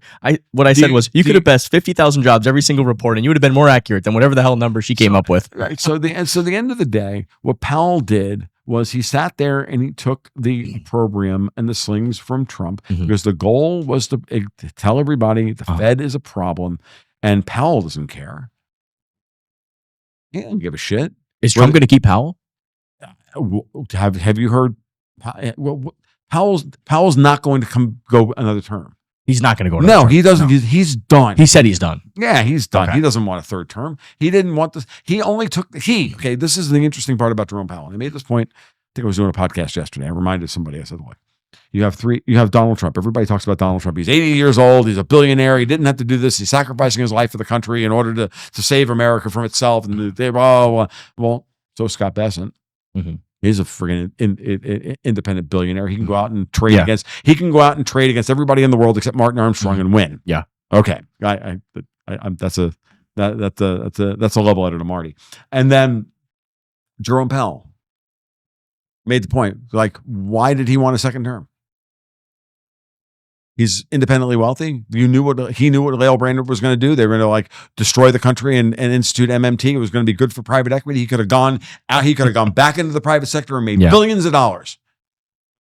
And he decided to do what he did. Mm-hmm. So you can make the same argument about Powell that people make about Trump and they make about Bessent. And so you look at these three men and you say, well, they're at the end of their careers. They're doing and they're independently all wealthy and they're all doing this stuff. Maybe they're actually all working together. Interesting. Which is the right way of looking at this. Yeah. And that Trump needs an enemy to focus everyone's attention on the Federal Reserve, because every good story needs a villain, and every good story needs a hero, and every good story needs a victim. Trump the hero, Powell the villain, you're the victim. Not hard. Super interesting. I love that. Okay. So that's the WWE style kayfabe story of that. Powell comes out at Jackson Hole, listens to Trump. Trump plays games like now. Think about now. Everyone's like, well, why didn't he cut in June or why didn't he cut in July? Well, let's go back to the June. Let's go back to the June meeting. What was happening during the June FOMC meeting? The 12-day war between Israel and Iran. Kind of a bad time for the Federal Reserve to cut rates when the possibility of oil going to $200 a barrel was pretty freaking high. Smart. That's one. Next one is on July 25th. Has Trump cut a major trade deal with China, the EU, Canada? No. Now, after that one's over, he cuts the trade deal with the EU. Most lopsided trade deal in history. Oh my God. Unbelievable. We owned them. Even they said we owned them. They're like, fuck, we got fucked. I'm gonna do the white man's overbite. To be fair, they've been fucking us for a long time. No, fuck. I mean, they've had like 80% tariffs on us for fucking 50 years. No, fuck these people. And they're trying to shake Apple down for $20 billion in GDPR and digital services. That's horse shit. Go fuck yourself. And so then the next meeting is in September, and between that meeting and then is Jackson Hole, where Powell tends to like to go out and explain any changes in monetary policy he's going to make. He usually does it at Jackson Hole. Jackson Hole's the best, man. It's my second favorite place aside from Naples in the whole world. He goes to Jackson Hole. He says, hey, that whole 2% inflation mandate, bad idea. Setting the stage to what? Make the Fed look at the labor market to set policy, not inflation. He'll still talk inflation. Did you see are you familiar with Truflation? Absolutely. Are you a big fan of their work? Yeah, they're fine. I think they're doing a good job. I mean, it's fine. I mean, they've been kind of leading the charge, and they have it right at 2%. They're showing like we're right at 2%. Yeah, and they've been below that, and everybody wants to. Everybody uses it to play games and to pad their Twitter feed with stuff. And I'm like, at the end of the day, should Powell have cut rates earlier? Yes. He should have. And the reason he should have cut rates earlier was be showing up in the inversion of the yield curve. But politically, he couldn't do so because Trump hadn't put any wins on the board. Gotcha. He hadn't gotten big, beautiful bill through Congress yet. He hadn't signed a trade deal with the EU. He still had Israel and Iran to deal with. He still had no one had any idea what the tariffs were going to look like and how and if they were going to be price inflationary in the United States. So it was in Powell's best interest to just ignore Trump's yelling at him. Powell looked fucking pissed when Trump was like, riding him about the $3 billion thing, and he slaps him on the back, and he's like, Powell just looks super mad. Yeah, I mean, it was hilarious. Like, I've got a meme of that. It's a picture of Trump pointing at the thing and Powell's like, this is bullshit, and I got Trump going, get fired. And it's like, but it was funny. And this is classic. And and Caitlin Long and I fundamentally disagree about what that was all about. The last time she and I talked about it, she's like, "Oh no," but she doesn't like Powell because the Fed was bad to them. Fed's been bad to all of us in a way. But specifically, like not giving him their banking license, right? That's specifically Michael Barr and the other obstructionists. Yeah, they're fucking corrupt. Right. I agree. And I'm like, no, Caitlin, I get it. I know why you're mad. But at the end of the day, you can't necessarily lay that at Jerome Powell's feet. Because the FOMC chair, this is something that people want to forget. It's easy. It's like, hey, we can blame the president for everything. When you can't blame Donald Trump for everything, leftards, you can't do it. Just like you can't blame Jerome Powell for everything, because at the end of the day, the chairman is really only in charge of setting the agenda of the meetings and the final decision on interest rates. Pretty much nothing. But it's all voted, so there's other, he doesn't control. But he can maybe shift. But there are departments. But there are departments that are not under his direct control. The FOMC has very, very specific role within the Federal Reserve, and the chair doesn't necessarily have any control over what the department chairs are doing or what the other bank presidents are doing. Remember, there's 12 bank heads. There are 12 regional banks: the Dallas Fed, the New York Fed, the Atlanta Fed, the San Francisco Fed, this one, like the St. Louis Fed. They're all different. I'm learning so much from this conversation. Okay. I could talk to you for 5 hours, bro. Dude, I could sit here. We could sit here all. I could sit here and tell you about Silvergate and Signature Bank and how that was fascinating, and how that was a takedown of the internal Fed. Elizabeth Warren, didn't she start the bank run on that? Yeah, well, she was involved. She was like, just understand that the New York Fed and the San Francisco Fed don't like each other.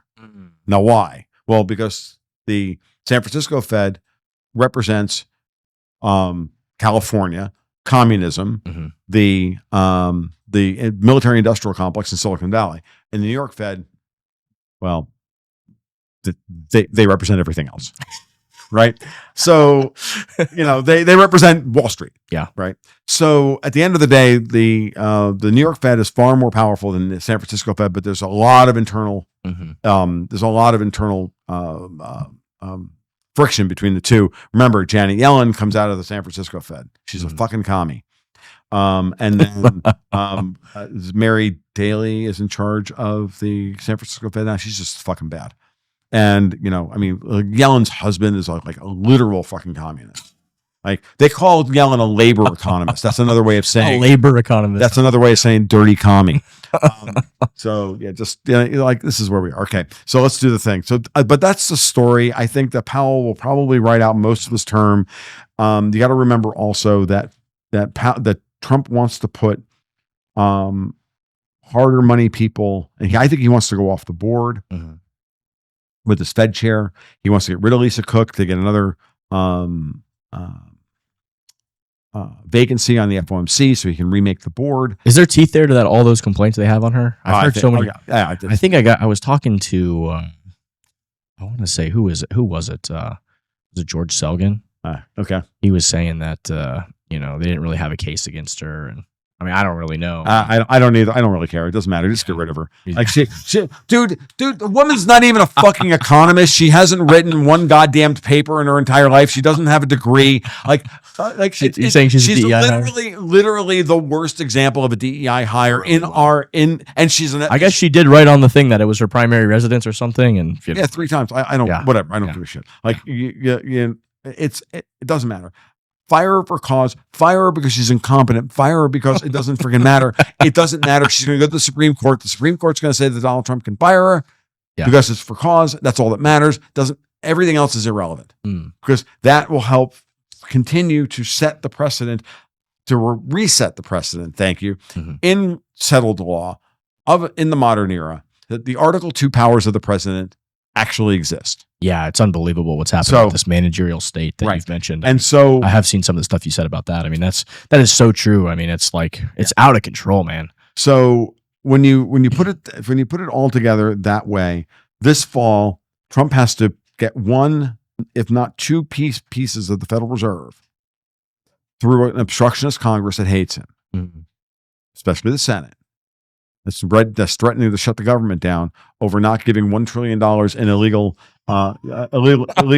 immigrant health care because Chuck Schumer and Soros and company are going to These turn people them. are delusional. They're not delusional. They're running a civil war. Yeah. They're running a civil war script.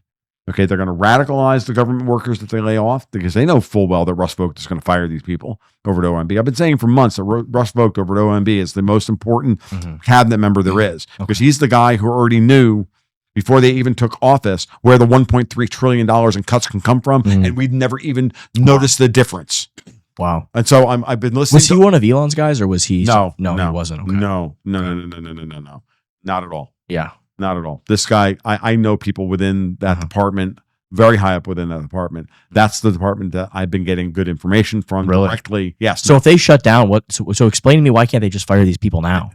Well, they're going to fire them. No, they're going to furlough them when they don't show up for work.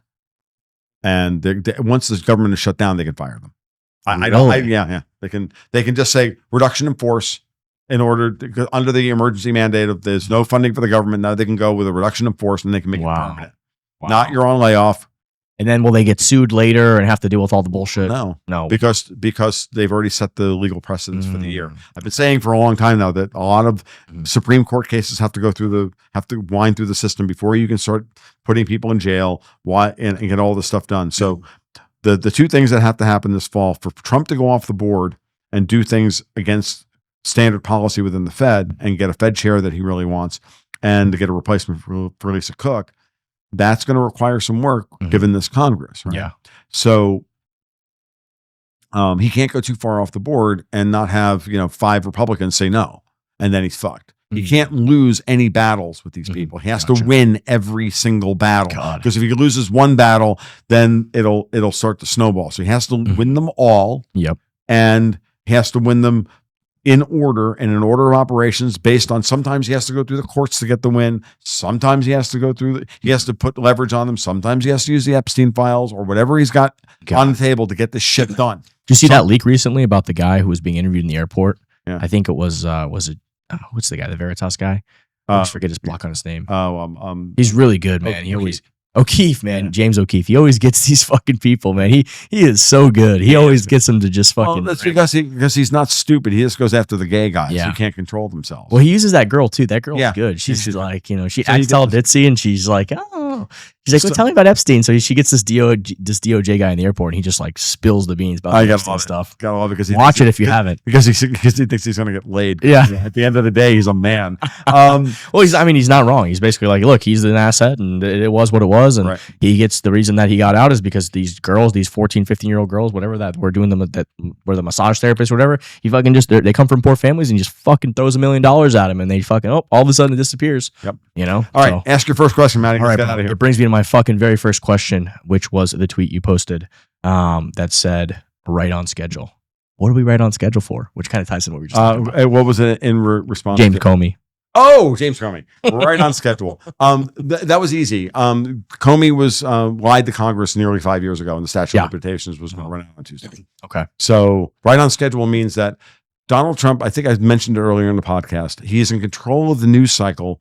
He uses late Thursday and then Friday and most of Friday to set the agenda for the week by throwing red meat at the Democrats and throw them into apoplexy over something that he did on Thursday or Friday. And then they spend all weekend coordinating amongst themselves. Their messaging. Putting everything out on Emily's list so that everything is getting ready for the Sunday morning talk shows for Pelosi to grind her dentures on, and all the rest of it, and then have CNN and all the people and the morning Joe on Monday morning, and they do the thing, and how Donald Trump is an idiot and blah blah blah blah. And by the time Tuesday rolls, political revenge, that's the big thing. Oh, he's going after he's this revenge, and then by Tuesday, whatever the talking point was has been debunked.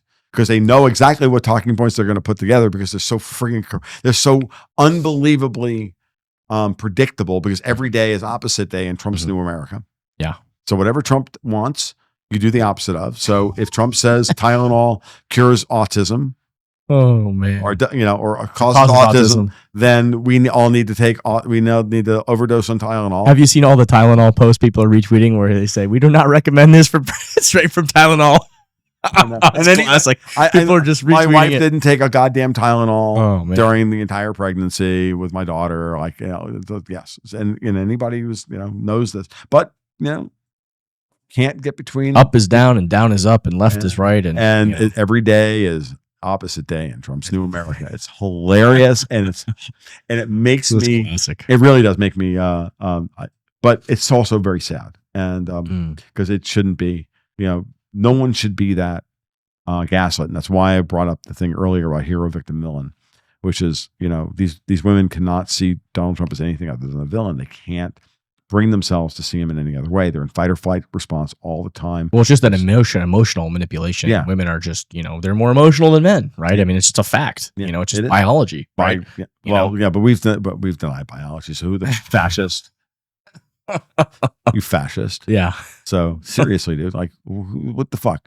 So please don't misgender me. Remember, I told you before, my pronouns are piss and off, and we'll go from there. I saw a great one. Somebody said, was like, she them titties or something like that. Let me see. My pronouns are let me see them titties. Let me see them titties. Nice. Something like that. Nice. I mean, there's fucking you pissing off, whatever. I did that for a while. That was actually on my Twitter profile for a while. But and Dexter White's like, dude, no. Like, but we got to talk to this Dexter guy. He seems like he's trying to rein you in. No, he does. He's like a good guy. No, Dexter's he's one of my oldest friends, and he's a tremendous human being. Yeah. But he's just like looking out for the business. And of course, that makes sense. I have poor impulse control. We have the same shit. He's always like, I have poor impulse control. Tattoo, silent. Yeah. I'm like in invisible ink. I have the same thing. Like I don't forehead. give a fuck what anybody thinks about anything. Yeah. I'm not gonna try to impress anybody, do whatever. It's like, look. If you like me, you like me. If you don't, you don't. I could care less. Well, I mean, my goal here is to illuminate and to be as entertaining as possible. You've been very entertaining, and sometimes that means being, profane. And the best comedy is comedy that comes at you loud and dirty, and you make it stick. And it's a thing. It's a shtick. We all have it. But as you didn't see it beforehand, but when I was talking to Paul before we even started tonight, I'm like, this is the same shit you're going to get that on my back porch as you're going to get in front of a camera. Yeah. Like, it's just me. I have to remind myself not to use my daughter's name. I have to remind myself not to use my wife's name. Like, that's like that's about the only real, limits I try and put on myself anymore. Otherwise, just, let it rip. Grip it. As my friend Dave Collins says, grip it and rip it. Let's do it. And so we go from there. Tom Luongo, it's been an absolute pleasure. Thank you. Appreciate it.